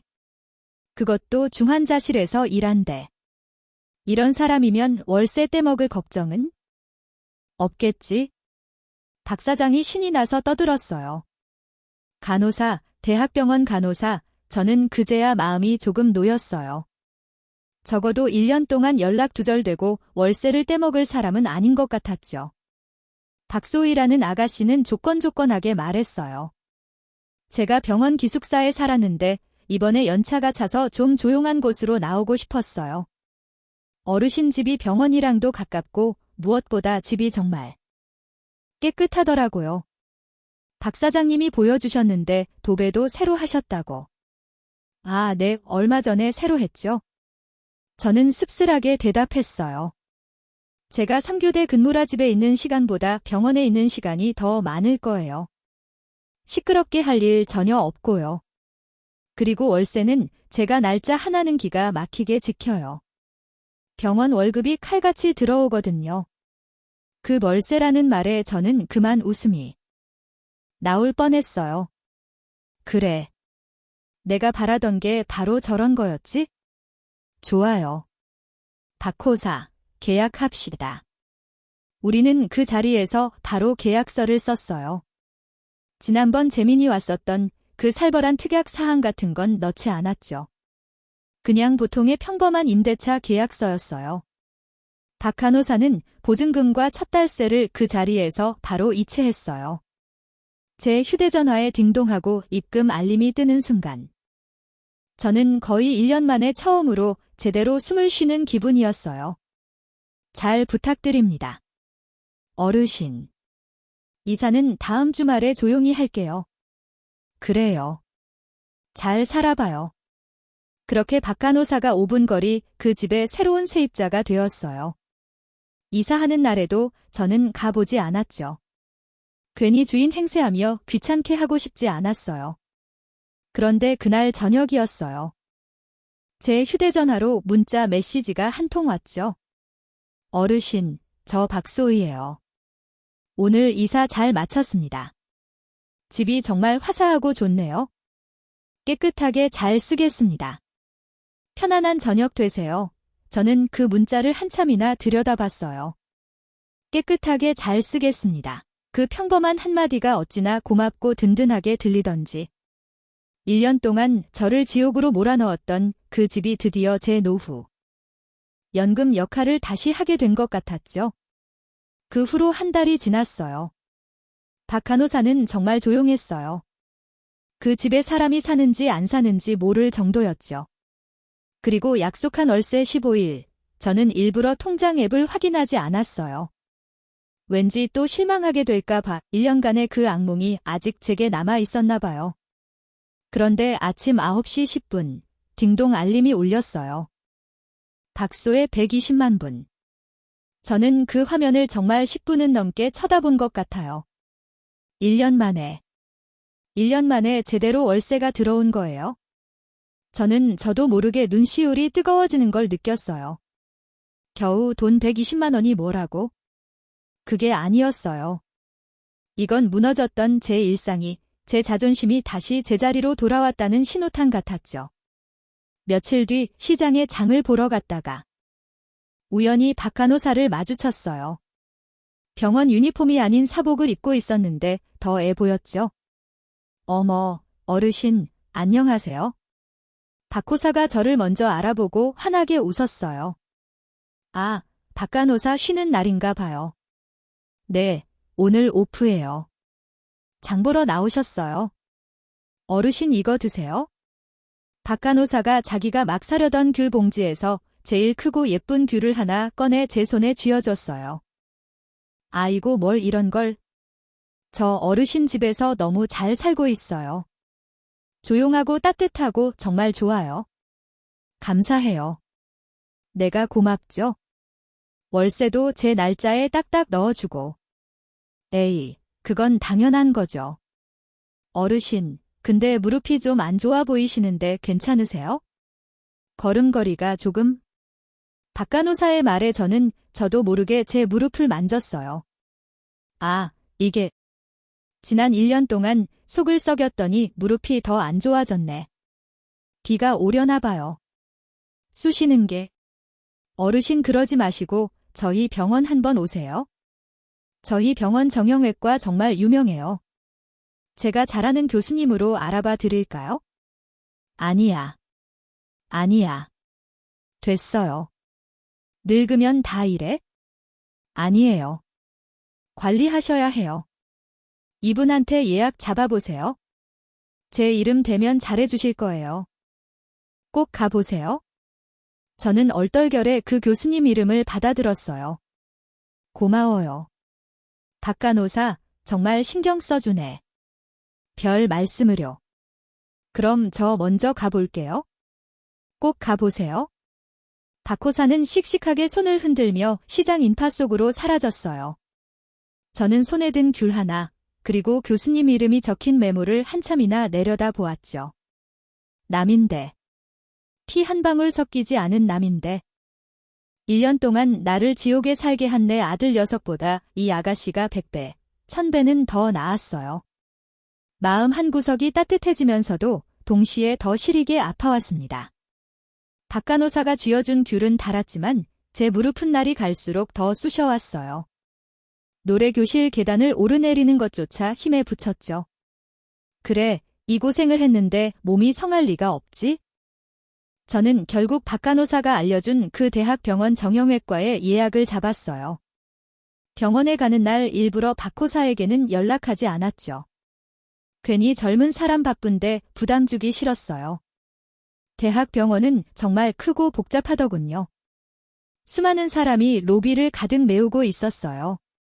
다들 어디가 아파서 저렇게 시름 가득한 얼굴로 앉아 있는 건지. 정형외과에 가서 진료를 받았어요. 의사는 제 엑스레이 사진을 한참 보더니 말했죠. 어머님, 무릎 연골이 많이 다르셨네요. 이건 스트레스 받고 무리하시면 바로 통증이 오는 겁니다. 약 처방해 드릴 테니 꾸준히 물리치료 받으셔야 해요. 저쪽 물리치료실로 가셔서 오늘 바로 한번 받고 가세요. 네, 선생님. 저는 처방전을 들고 병원비를 수납하기 위해 1층 원무과 창구로 갔어요. 사람들이 많아서 한참을 줄 서서 기다려야 했죠. 아이고, 사람 많다. 얼른 하고 가야지. 그때였어요. 제 차례가 거의 다 되어서 창구 쪽으로 가는데 제 옆을 누가 바람처럼 스치고 지나갔어요.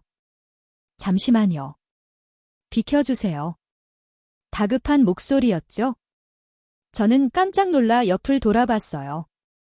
그리고 그 자리에 얼어붙고 말았습니다. 오지은.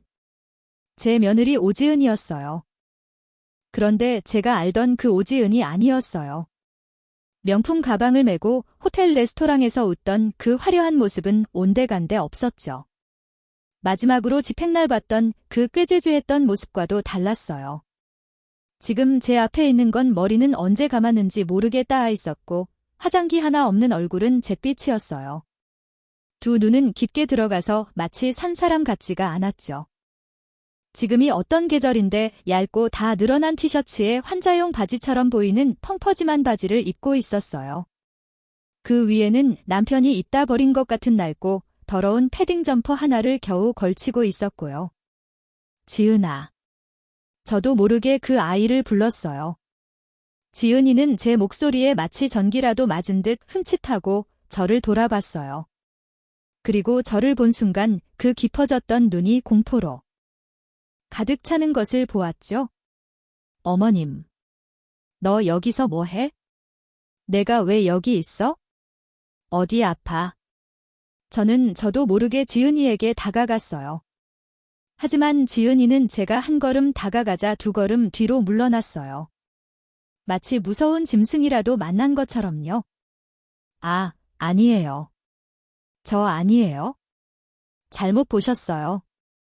지은이는 손사래를 치며 저를 피해 도망치듯 달려가기 시작했어요.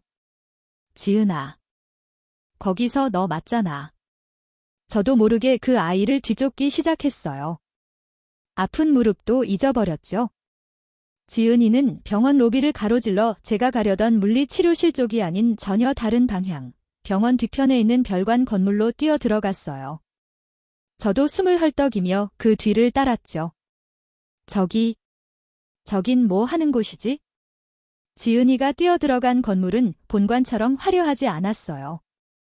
더 낡고 조용했죠? 그리고 그 입구에 걸린 현판을 보는 순간 저는 걸음을 멈췄어요. 희귀 난치병 센터. 희귀 난치병. 가슴이 쿵 하고 내려앉았어요. 설마. 지은이가. 저는 조심스럽게 그 건물 안으로 들어갔어요. 복도는 본관보다 훨씬 더 조용하고 어두웠죠. 지은이는 이미 저만치 앞서가 복도 끝에 있는 한 병실 문을 열고 황급히 사라졌어요. 704호에 저는 홀린 사람처럼 그 병실 앞으로 다가갔어요. 제 심장이 제 귀에 들릴 정도로 크게 뛰고 있었어요. 병실 문은 지은이가 급하게 들어가느라 미처 닫히지 않고 손가락 한 마디만큼 살짝 열려 있었죠. 그리고 그 틈 사이로 안의 풍경이 보였어요. 저는 제가 본 것을 믿을 수가 없었어요. 병실 안에는 제 아들 재민이가 있었어요. 마지막으로 봤을 때 제게 재수 없다고 침을 뱉던 그 뻔뻔스런 모습은 어디에도 없었어요. 녀석은 그냥 역시 나간 사람처럼 병실 구석에 놓인 작은 간이 침대에 구부정하게 앉아 있었죠. 수염은 덥수룩하게 자라 있었고 머리는 기름져 있었어요. 제 아들 녀석이 저렇게 망가진 모습은 난생 처음이었어요. 그리고 병실 침대에는 누군가가 누워 있었어요. 아주 마른 젊은 남자였죠. 얼굴은 제가 모르는 사람이었어요. 20대 후반, 30대 초반. 온몸에 이런저런 기계들이 주렁주렁 매달려 있었고 코에는 산소 주스를 끼고 있었죠. 눈을 감고 있었는데 숨을 아주 가쁘게 몰아쉬고 있었어요. 지은이는 그 침대 옆에 주저앉아 남자의 손을 붙잡고 엉엉 울고 있었어요. 미안해, 동생아. 내가 돈이 없어서 오늘 편의점에서 죽밖에 못 사왔어. 미안해. 동생. 지은이 친정 남동생. 아. 지은이에게 남동생이 하나 있다는 말은 결혼할 때 얼핏 들었던 것 같아요. 재민이가 그 텅 빈 눈으로 지은이를 보며 말했어요. 울지 마, 걔 어차피 죽도 못 삼켜. 이제. 그 목소리에는 어떤 감정도 실려있지 않았어요. 아니야. 삼킬 수 있어. 우리 동생 일어날 수 있어. 당신이 어떻게 그런 말을 해? 당신 성과급, 그거라도 있었으면 그만해. 그 돈, 그거 다 썼다고 했잖아. 다 치료비로. 저는 그 문틈으로 보이는 광경에 머리를 한 대 세게 얻어맞은 것 같았어요. 이게 대체 무슨 상황일까요? 그때였어요. 어르신. 제 등 뒤에서 너무나도 익숙하고 맑은 목소리가 들렸어요. 저는 화들짝 놀라 뒤를 돌아봤죠. 박간호사, 제 세입자 박소의 간호사가 간호사 유니폼을 입고 차트판을 든 채 저를 놀란 눈으로 쳐다보고 있었어요. 어르신 여긴 어쩐 일이세요? 정형외과 가신다고 하지 않으셨어요? 아, 나는 저는 횡설수설하며 704호 병실 문을 가리쳤어요. 박호사의 시선이 제 손끝을 따라 704호 문으로 향했어요. 그리고 그 밝았던 박 간호사의 얼굴이 순식간에 어둡고 무겁게 가라앉았죠. 그녀는 깊은 한숨을 내쉬었어요. 박 간호사는 제 팔을 조용히 잡았어요. 어르신, 여기는 어르신이 계실 곳이 아니에요? 저쪽 휴게실로 잠깐 가시죠. 저는 박호사에게 이끌려 복도 끝에 있는 작은 휴게실 의자에 넋 나간 채로 앉았어요. 어르신, 혹시 704호에 계신 분들 아시는 분들이세요? 박 간호사가 조심스럽게 물었어요. 저 안에 있는 여자가 내내 며느리였고 남자는 내 아들이야. 제 말을 들은 박 간호사의 눈이 믿을 수 없다는 듯이 커졌어요. 네. 저분들이 어르신 아드님이랑 며느님이시라고요? 그래요. 근데 저기 누워있는 사람은 누구야? 지은이가 동생이라고 우는데. 박 간호사는 차트판을 손에 힘을 줬어요. 그리고는 아주 어렵게 입을 열었죠. 맞아요. 오지은 씨. 아니, 며느님의 친정 남동생분이세요. 제가 담당하는 환자예요. 이 병동 VVIP 환자죠. VVIP. 내부 가장 돈이 많이 드는 환자라는 뜻이에요. 박 간호사의 목소리가 낮게 가라앉았어요. 저 환자분 병명이 아주 희귀한 병이에요. 쉽게 말해서 몸의 면역 체계가 자기 자신을 공격하는 병이죠. 벌써 2년째 이 병원에 입원해 계세요. 2년 저는 그 숫자에 다시 한번 놀랐어요. 그런데 1년 전쯤부터 상태가 급격하게 나빠지셨어요. 그래서 이 희귀 난치병 센터로 오신 거고요. 1년 전 제 심장이 다시 차갑게 내려앉기 시작했어요. 1년 전 재민이와 지은이가 제 5분 거리 아파트로 이사 오겠다고 찾아왔던 바로 그때였어요. 문제는 치료비예요. 저 병은 보험이 되는 약이 없어요.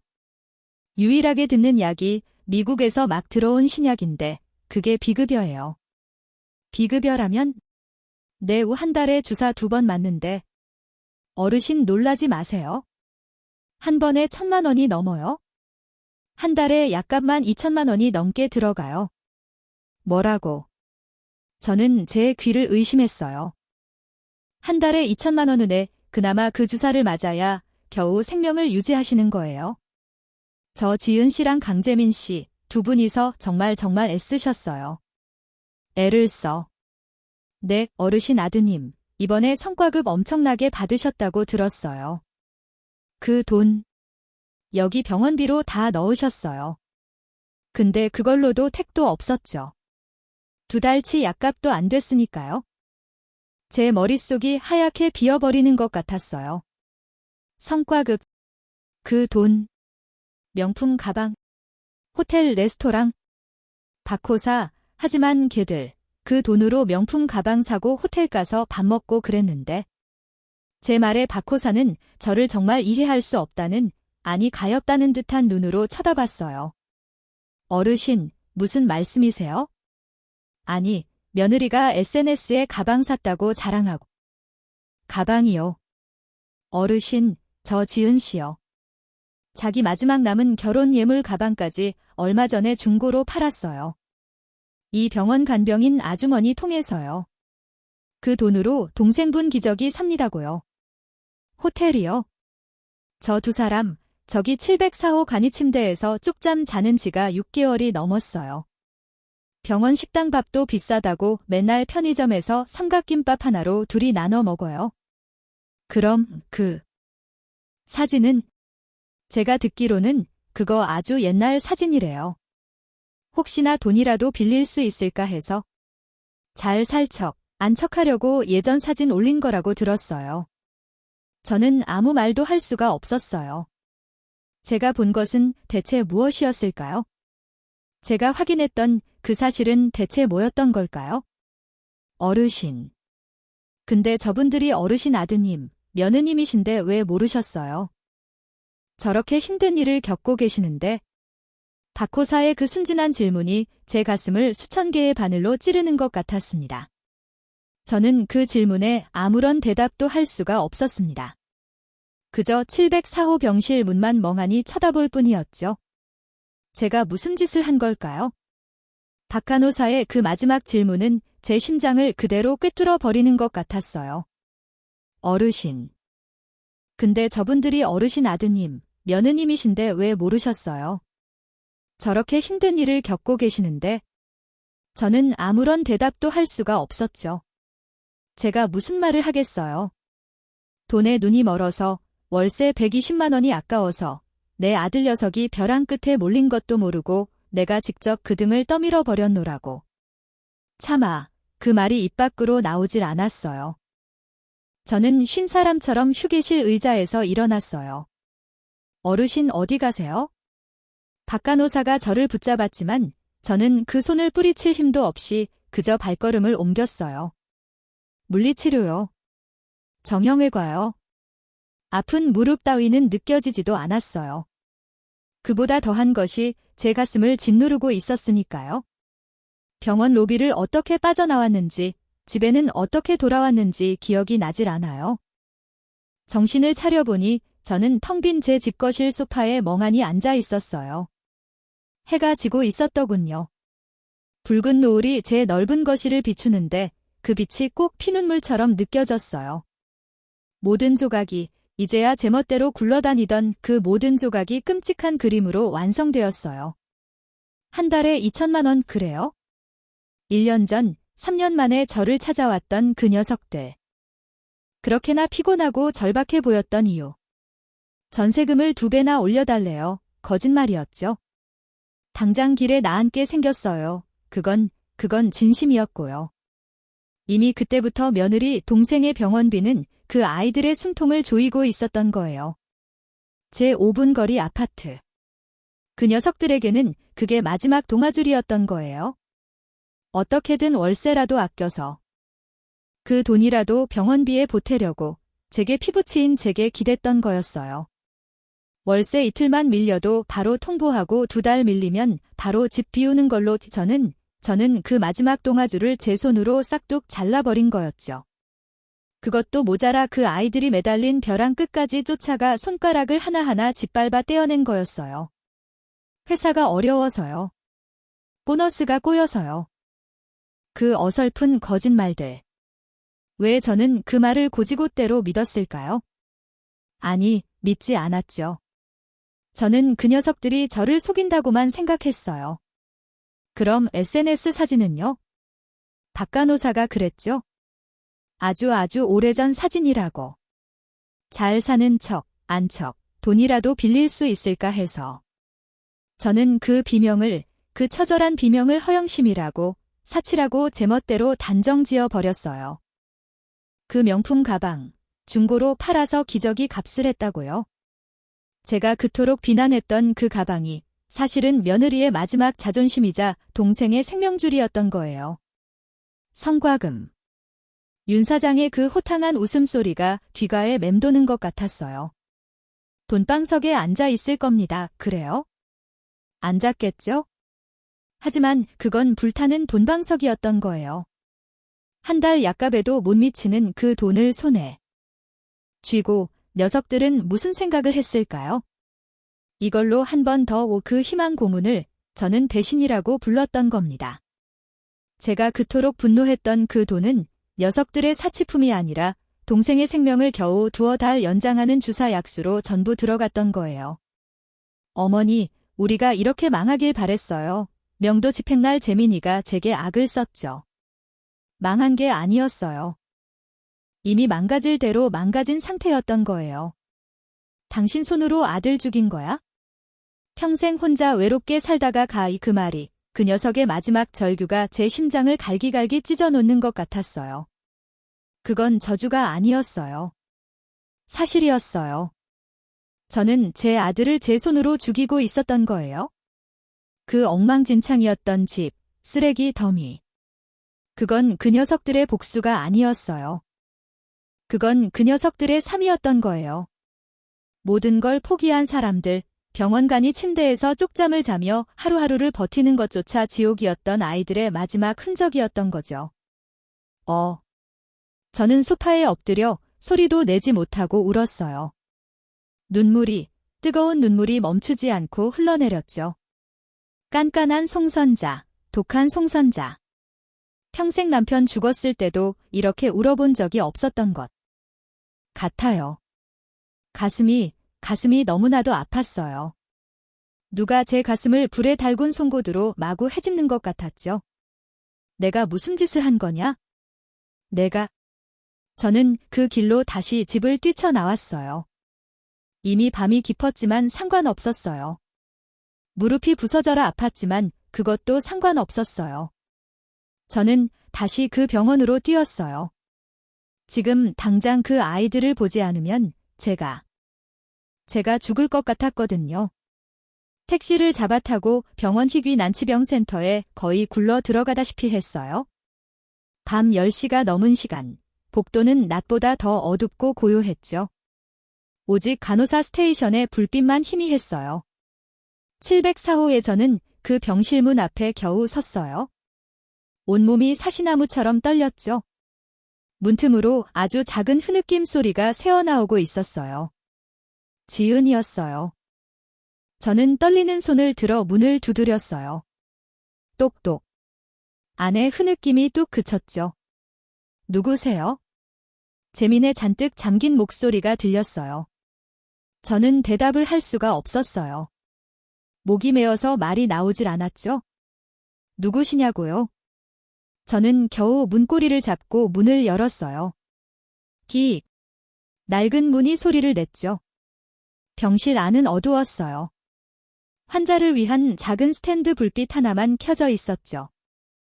지은이는 동생의 침대 곁에 엎드려 울고 있었고, 재민이는 간이 침대에 웅크린 채 저를 보고 있었어요. 녀석의 그 텅 빈 눈이 그 눈에 제가 비쳤죠. 그 순간 재민의 눈에 경멸과 분노가 아닌 순수한 공포가 어리는 것을 보았어요. 마치 저승사자라도 본 사람처럼 녀석은 뒷걸음질 쳐 벽에 등을 기댔어요. 왜? 또 오셨어요. 그 목소리가 너무나도 가늘게 떨어서 제 심장이 또 한 번 내려앉았어요. 저희 이제 정말 아무것도 없어요? 쫓아내신 그 집도 없고 돈도 없고 이제 뺏어 가실 것도 없어요? 제발, 제발 그냥 가세요.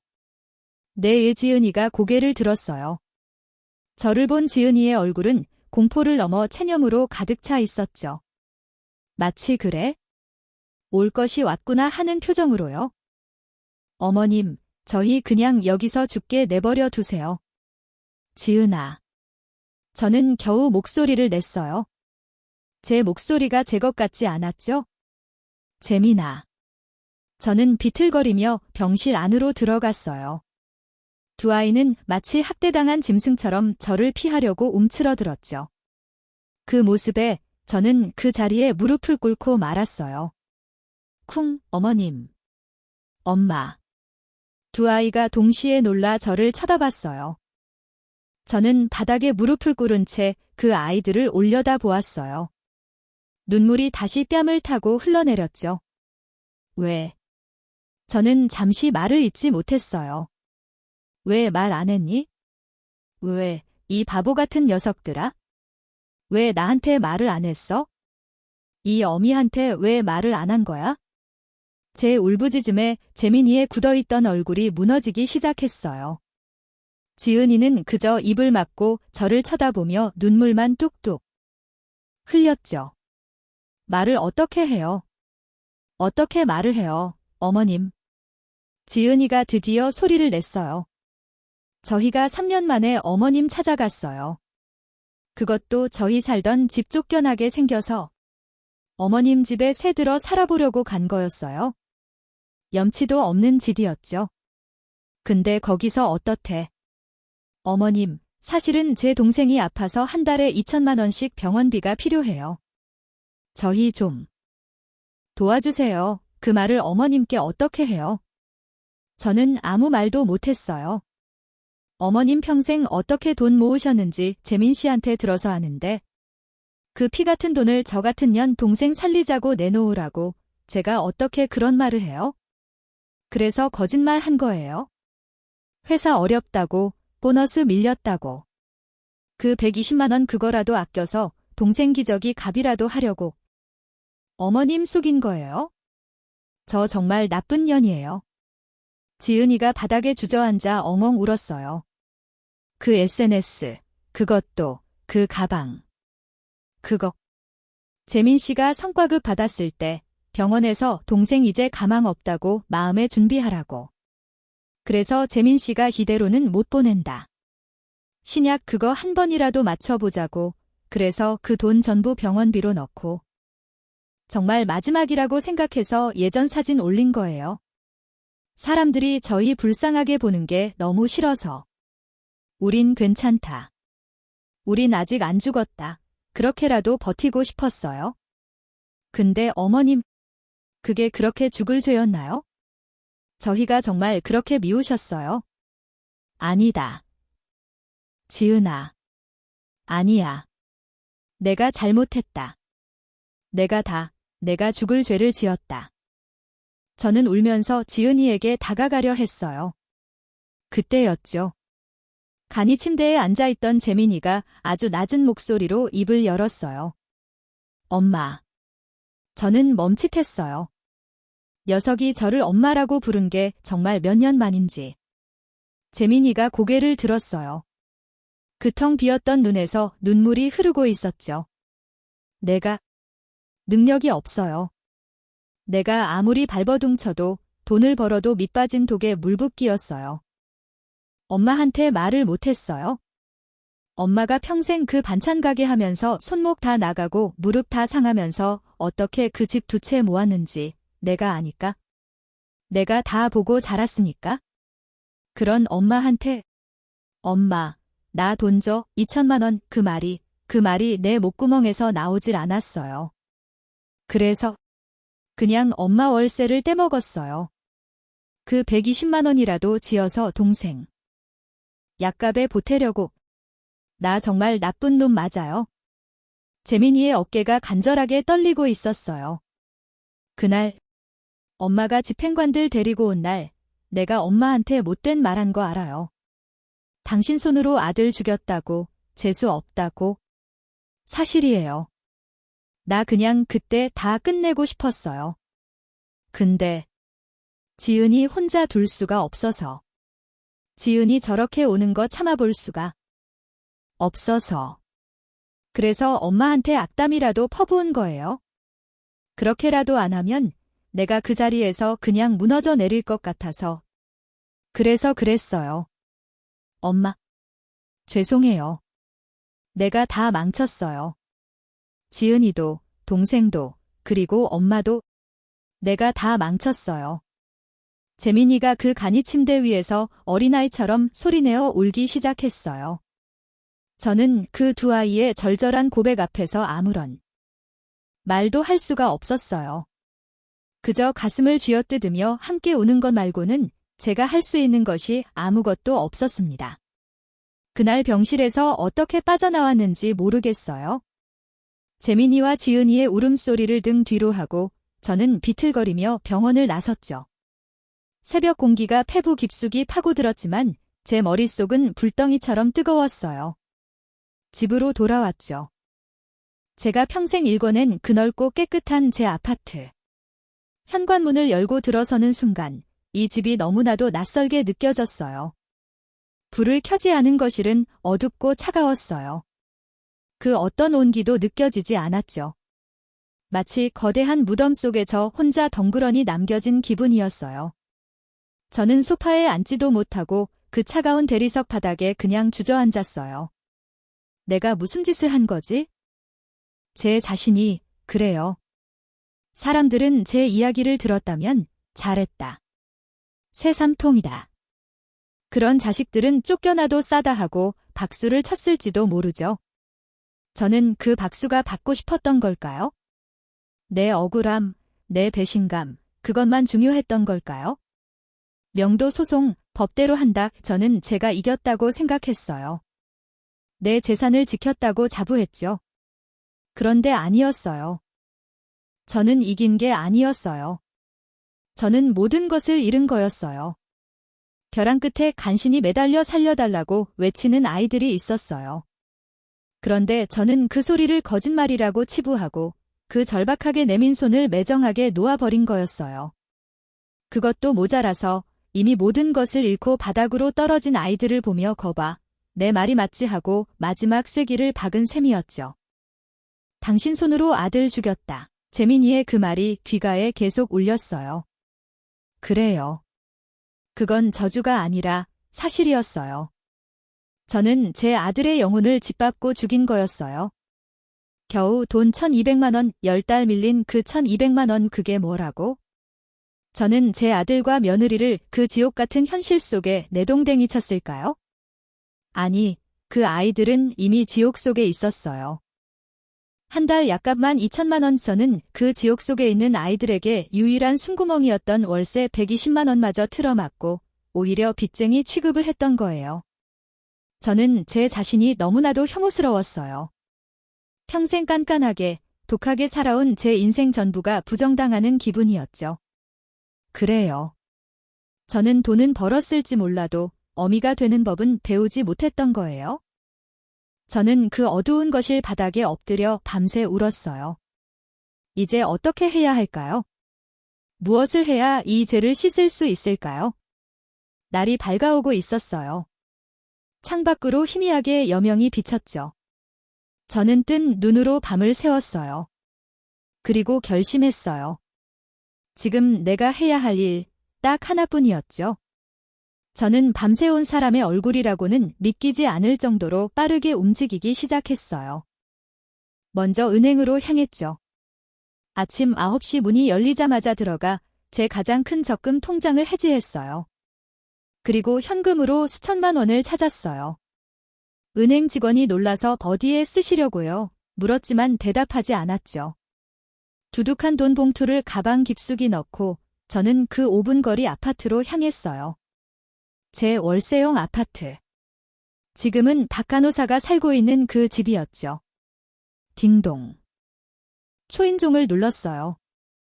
밤샘 근무를 마치고 막 잠이 들려던 박 간호사가 부스스한 얼굴로 문을 열었어요. 어르신. 웬일이세요? 이 아침 일찍 병원 가시는 날도 아닌데. 박 간호사는 제 속 들어간 얼굴을 보고 놀란 듯했어요. 어제 병원에서 봤던 그 충격받은 얼굴 그대로였으니까요. 박 간호사, 내가 정말 미안한 부탁이 있어서 왔어요. 네. 부탁이요. 무슨? 저는 가방에서 그 두둑한 돈 봉투를 꺼내 박 간호사에게 내밀었어요. 박 간호사의 눈이 동그래졌죠. 어르신, 이게 다 뭐예요? 박 간호사, 내가 정말 염치가 없는데 이 집 좀 비워줘야겠어요. 네. 집을 비워달라니요. 저 계약 기간 아직 1년도 더 남았는데. 알아요. 알아. 내가 정말 죽을 죄를 짓는 거 알아요. 하지만 박 간호사, 제발 부탁이야. 저는 박 호사의 손을 덜덜 떨며 붙잡았어요. 내 아들, 내 며느리가 갈 곳이 없어요. 그 병원간이 침대에서 쪽잠 자면서 죽어가고 있어? 내가 그 아이들을 쫓아냈거든. 내가 정말 나쁜 놈이야? 제 눈에서 다시 눈물이 흘렀어요. 박 간호사는 제 모습을 보고 당황했지만 이내 상황을 이해한 듯 깊은 한숨을 내쉬었어요. 어르신, 어제 병원에서 다 들으셨군요. 그래요. 내가 다 들었어. 내가 무슨 짓을 했는지 이제 알았어. 그래서, 그래. 제발 이 집 비워줘요. 그 아이들 데려와야겠어? 여기 봉투 안에는 박호사 보증금이랑 이사 비용. 그리고 내가 미안해서 넣은 위로금까지 넉넉하게 넣었어요. 이걸로 더 좋은 집 구할 수 있을 거야? 제발, 부탁이야. 저는 박 간호사 앞에 고개를 숙였어요.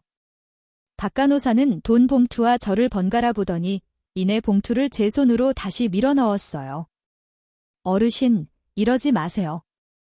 돈 때문이 아니라 어르신이 그렇게까지 말씀하시는데 제가 어떻게 버티겠어요? 박 간호사가 제 손을 잡아주었어요. 그 손이 참 따뜻했어요. 알겠습니다. 어르신. 비워드릴게요. 사실 저도 그 두 분 병원에서 볼 때마다 마음이 너무 안 좋았어요. 어르신이 이렇게 결심해 주시니 오히려 제가 감사하네요. 박 간호사, 정말 고마워요. 내가 이 은혜는 절대 잊지 않을게. 빠르면 일주일 안에 짐 뺄 수 있을 거예요. 그러니 이 돈은 넣어두세요.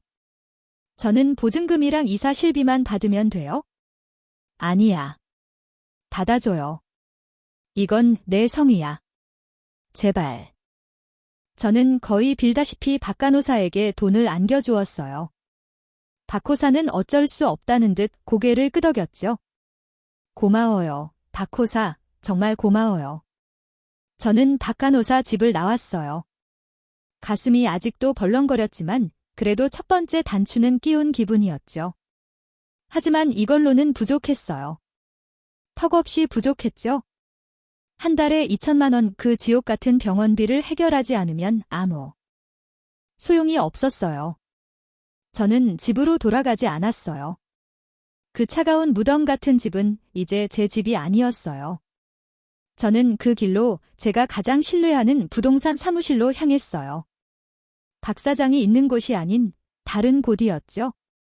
사무실 문을 열고 들어갔어요. 사장님, 저 집 내놓으려고요. 부동산 사장이 저를 보고 화들짝 놀랐어요. 제 모습이 말이 아니었으니까요. 네. 송 여사님. 어디 안 좋으세요? 집이라니요. 그 월세 주던 집 말씀이세요? 아니요. 저는 숨을 크게 들이마셨어요. 그리고 제 인생에서 가장 중요한 말을 내뱉었죠. 지금 내가 살고 있는 집, 동 1202호. 그거 팔아주세요. 네. 여사님 말씀이세요? 아니, 갑자기 왜 그 좋은 집을? 묻지 말고 팔아주세요. 대신 조건이 있어요.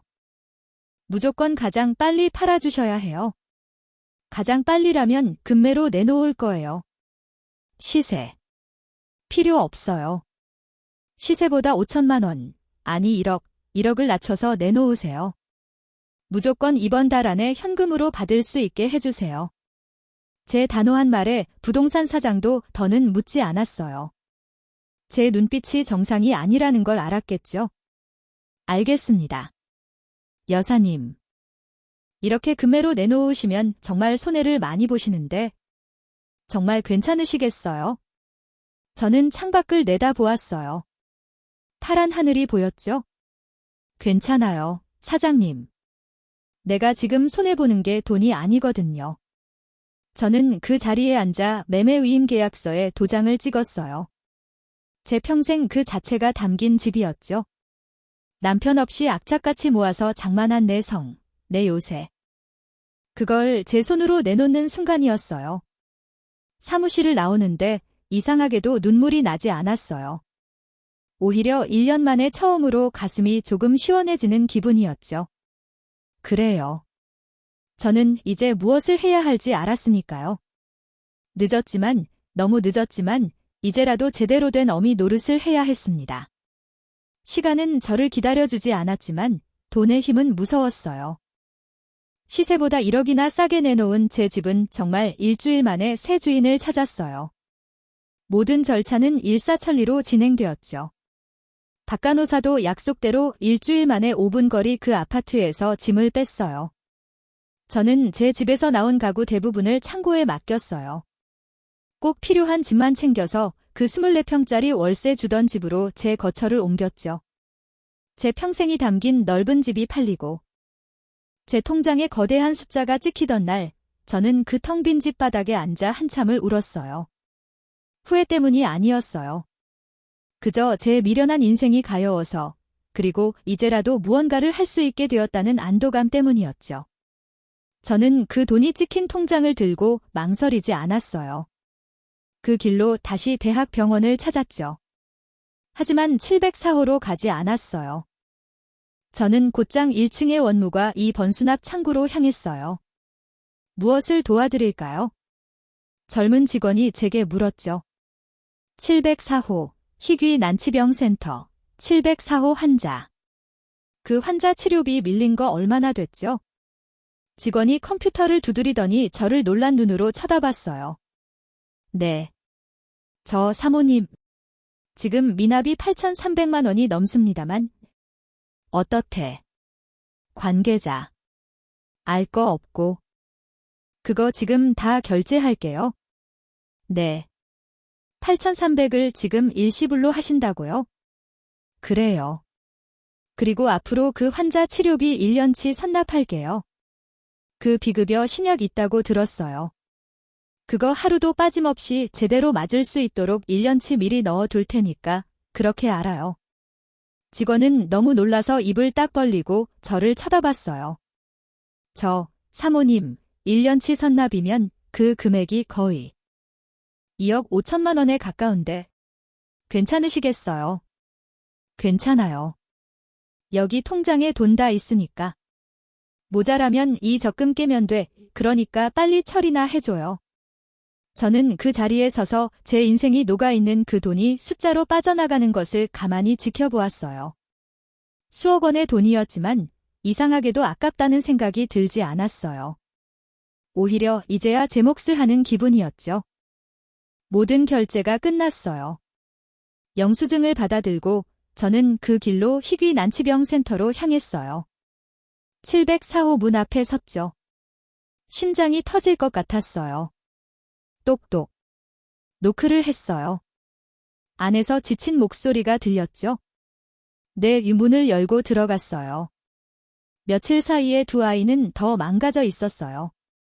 재민이는 간이 침대에 쓰러지듯 누워 있었고 지은이는 동생의 손을 잡은 채 꾸벅 졸고 있었죠. 저를 본 재민이가 일어나려는 시도조차 하지 않았어요. 그저 모든 것을 포기한 눈으로 저를 바라볼 뿐이었죠. 왜? 또 오셨어요. 저희 이제 정말 아무것도 없는데 이 목숨이라도 가져가시게요? 그 말에 지은이도 깜짝 놀라 잠에서 깼어요. 저를 보고 굳어버렸죠. 저는 그 두 아이에게 천천히 다가갔어요. 그리고 제가 할 수 있는 유일한 말을 했죠. 재민아, 지은아. 짐 싸오네. 짐 싸라고. 여기서 언제까지 쭉 잘 거야? 나가야지. 재민이가 허둥지둥했어요. 어머니, 저희 갈 데 없어요. 어머니가 내쫓은 그 아파트에서 나온 뒤로 찜질방 전전하다가 그것도 돈 없어서 그냥 여기서 사는 거예요. 갈 곳 없다고요? 있을 거야. 내가 마련했어. 저는 잠시 말을 골랐어요. 그 5분 거리 아파트. 너희 살던 집, 거기 다시 비웠어. 거기 다시 들어가자. 다 같이. 지은이의 눈이 믿을 수 없다는 듯이 커졌어요. 어머님, 그게 무슨... 바로 그때였어요. 병실 문이 벌컥 열리더니 제가 미리 연락해 둔 박 간호사가 흥분한 얼굴로 뛰어 들어왔어요. 지은 씨, 재민 씨. 방금 의사 선생님이 동생분 그 신약 치료 1년치 전부 결제됐다고. 당장 오늘부터 치료 다시 시작하신대요. 이게 어떻게 된 일이에요? 재민이와 지은이는 박 간호사를 멍하니 쳐다보다가 천천히 고개를 돌려 저를 바라봤어요. 그 눈빛. 그 충격과 불신과 아주 작은 희망이 뒤섞인 그 눈빛을 저는 평생 잊지 못할 거예요. 지은이의 다리가 풀렸는지 그 자리에 털썩 주저앉았어요. 어머님, 설마 어머님이 그 돈을 다... 저는 지은이에게 다가가 손을 내밀었어요. 일어나, 지은아. 밥 먹어야지. 너희 둘 다 사람 꼴이 아니야? 우선 밥 먹고 씻고 그리고 집으로 가자. 저는 한 글자 한 글자에 힘을 주어 말했어요. 내 집. 아니, 우리 집으로. 재민이가 저를 보며 가만히 있었어요. 그 메마른 눈에서 눈물이 다시 흐르기 시작했죠. 그건 절망의 눈물이 아니었어요. 녀석은 말없이 간이 침대에서 내려와 제 앞에 무릎을 꿇었어요. 그리고 제 다리를 붙잡고 소리내어 울기 시작했어요. 엄마. 내가 잘못했어요. 엄마. 저는 그런 아들의 머리를 가만히 쓰다듬었어요. 일어나, 아들아. 일어나. 엄마가 너무 늦었다. 미안하다. 정말 미안하다. 그렇게 우리는 그 어둡고 차가운 병실. 바닥에서 서로를 부둥켜 안고 한참을 울었어요. 그 후로 몇 달이 흘렀어요. 저는 이제 그 24평짜리 5분 거리 아파트에 살아요. 혼자가 아니죠. 재민이, 지은이, 우리 셋이 같이 살아요. 넓은 집에 비하면 비좁고 불편하지만 그래도 이 집은 따뜻해요. 사람 사는 냄새가 나거든요. 며느리 동생은 다행히 꾸준히 신약을 맞고 기적처럼 상태가 호전되고 있어요. 물론 아직 갈 길은 멀지만 적어도 우리는 희망을 보게 되었죠. 재민이는 그 번듯한 대기업에 사표를 냈어요. 아니, 그 지옥 갔던 시간 동안 이미 잘렸다고 하더군요. 지금은 낮에는 물류센터에서 상하차 일을 하고 밤에는 배달 일을 해요. 온몸에서 땀 냄새가 진동하지만 그 녀석 표정은 예전 그 번지르한 양복 입었을 때보다 훨씬 편안해 보여요. 엄마.